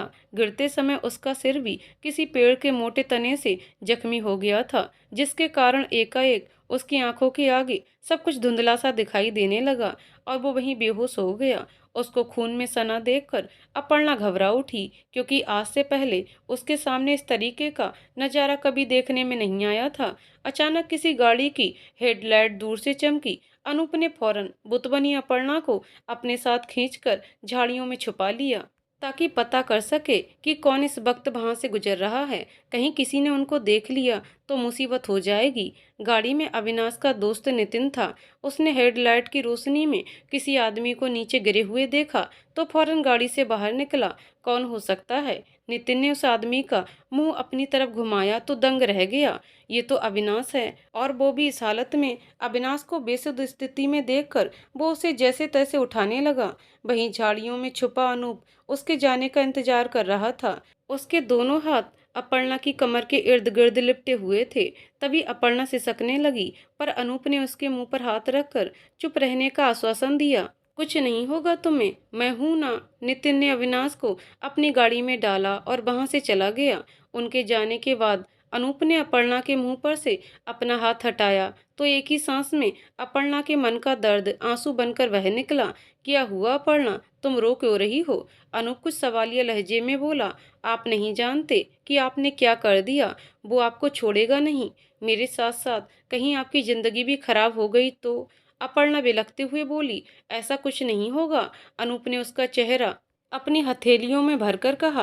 देखो अपर्णा, मैं अपनी आंखों के सामने ये कभी नहीं देख सकता कि कोई भी ताकतवर इंसान किसी कमजोर पर अपनी जोर आजमाइश करे। अगर आज मैंने उसे चोट नहीं पहुंचाई होती तो तुम्हारे साथ वो आदमी बदसलूकी पर उतरा था, और पता नहीं तुम खुद को संभाल भी पाती या नहीं। रही बात कि आगे वो तुम्हारे साथ कुछ करेगा, तो मुझे ऐसा नहीं लगता। उसकी जैसी हालत आज हुई है, उसके बाद फिर कभी वो तुम्हें क्या, किसी दूसरी लड़की को छूने से पहले भी 100 बार सोचेगा। और मेरी बात तो भूल ही जाओ, क्योंकि मैं ऐसे लुच्चों लफंगों से नहीं डरता। लेकिन अपर्णा का रोना बंद नहीं हो रहा था। उल्टा वो पहले से भी ज्यादा रोने लगी। तो अनूप ने उसे अपनी बाहों में भर लिया और चुप कराने का प्रयास करने लगा। Please Aparna, don't cry. मैंने कहा ना कुछ नहीं होगा, तुम बेफिक्र रहो समझी। अपर्णा ने अनूप की शर्ट को कस के अपनी मुट्ठी में भींच लिया। वह रोते हुए किसी 10 साल की लड़की की तरह अनूप की छाती से चिपकी हुई थी। तभी अनूप को उसके कांपने की अनुभूति हुई। जाहिर था कि इतनी बरसात में भीगने के बाद किसी की भी ऐसी हालत हो सकती थी। ऊपर से वो घबराई हुई भी थी। ये क्या अपर्णा, तुम कांप रही हो? यहाँ ज्यादा देर खड़ी मत रहो, जल्दी से अपने घर चली जाओ। अनूप अपर्णा को अपनी छाती से अलग करते हुए बोला। अपर्णा किसी तरह स्वयं को शांत कराते हुए पीछे हटी। अनूप के इस तरह गले लगने से सहसा उसको थोड़ी शर्मिंदगी का भी एहसास हुआ। शायद तुम्हारी चूड़ियों की टोकरी मैंने यहीं आसपास गिरी देखी थी, रुको मैं लेकर आता हूँ। इतना बोलकर अनूप आगे बढ़ा कि लड़खड़ा गया। जरा संभाल कर। अपर्णा ने फौरन उसकी बाजू पकड़ ली। हाँ मैं ठीक हूँ। अनूप किसी तरह पेड़ का सहारा लेते हुए झाड़ियों से बाहर आ गया। उसके पूरे शरीर पर चोट लगने की वजह से वो मुश्किल से चल पा रहा था और बीच बीच में लड़खड़ाने लगता। उसकी ऐसी हालत देखकर अपर्णा को बहुत दुख हुआ। ये लो मिस अपर्णा, तुम्हारी चूड़ियां और टोकरी। बड़ी ही मुश्किल से नीचे झुककर अनूप ने उसकी चूड़ियां समेटी थीं, जितनी उसको मिल सकीं। Now quickly go back to your home, जल्दी जाओ। अपर्णा इस हालत में अनूप को छोड़कर जाना नहीं चाहती थी। नहीं, मैं भला ऐसे कैसे आपको अकेला छोड़ सकती हूँ? कितनी चोट लगी है आपके, इसीलिए अच्छा रहेगा कि मेरा थोड़ा सा सहारा लेकर पहले आप घर चले जाएं। आइए चलिए। अपर्णा ने उसके हाथों से टोकरी ली और अनूप की बाह को अपने कंधों पर रखकर चलने का आग्रह किया, लेकिन अनूप जरा भी आगे नहीं बढ़ा। उसने अपनी बाह भी उसके कंधे से हटा ली। अपर्णा आश्चर्य से उसे देखने लगी। मैं कोई छोटा बच्चा हूँ जो बिना सहारे के चल भी नहीं पाऊंगा? अनूप तंज कसते हुए बोला। लेकिन आप सच में ठीक से नहीं चल पा रहे हैं। ऊपर से कितनी फिसलन है यहाँ, कहीं बीच रास्ते में गिर गए तो ज्यादा चोट बढ़ जाएगी। चुप रहो, मैं बिल्कुल ठीक हूँ और बिना कहीं गिरे वापस जा सकता हूँ। चिंता तो तुम्हें अपनी करनी चाहिए, देखो कितना कांप रही हो भीगने से। लेकिन अपर्णा कुछ बोल पाती तब तक अनूप ने बेपरवाही से उसके होठों पर उंगली रखते हुए चुप करा दिया। जितना बोलना था उतना तुम बोल चुकी हो, अब चुपचाप अपने घर जाओ, नहीं तो मैं जबरदस्ती तुम्हें गोद में उठाकर अपने संग ले चलूंगा। बोलो चलना है क्या अब भी मेरे साथ? अनूप जरा शरारती लहजे में धीरे से अपर्णा के कानों में फुसफुसाया। न नहीं। अपर्णा हकलाई जुबान में बोलकर थोड़ा सा पीछे हट गई। क्या कहा, चलना चाहती हो? अनूप उसके थोड़ा और पास आने को हुआ कि तभी वो सहम कर उल्टे पैर भाग खड़ी हुई। तनिक आगे आने के बाद उसने दोबारा गर्दन घुमाकर देखा तो अनूप उसी की ओर देख रहा था। बिना पीछे मुड़े भागो वरना, अनूप जोर से बोला। पर उसका वाक्य पूरा होने से पहले ही अपर्णा सरपट भाग गई। अनूप को उसका यही बचकानापन बहुत पसंद था, इसीलिए वो खड़ा खड़ा कुछ पल यूं ही मुस्कुराने लगा। कुछ मिनट बाद उसे याद आया कि वह खुद भी भीग चुका है और रात भी काफी हो गई है। इस कारण वो भी धीरे धीरे चलकर घर लौटने लगा। इधर रघुवीर जी अनूप का बहुत देर से इंतजार कर रहे थे। उनकी दृष्टि केवल दरवाजे को ही घूर रही थी कि आखिर वो कब घर आएगा। तभी अनूप उनको आता हुआ दिखाई दिया, पर उसकी हालत देखकर उनके होश उड़ गए। आगे की कहानी अगले वीडियो में। तो दोस्तों आपको कहानी कैसी लगी कमेंट करके जरूर बताइएगा। कहानी पसंद आई हो तो वीडियो को लाइक शेयर करें और चैनल को सब्सक्राइब करें। कहानी को पूरा सुनने के लिए बहुत बहुत धन्यवाद दोस्तों।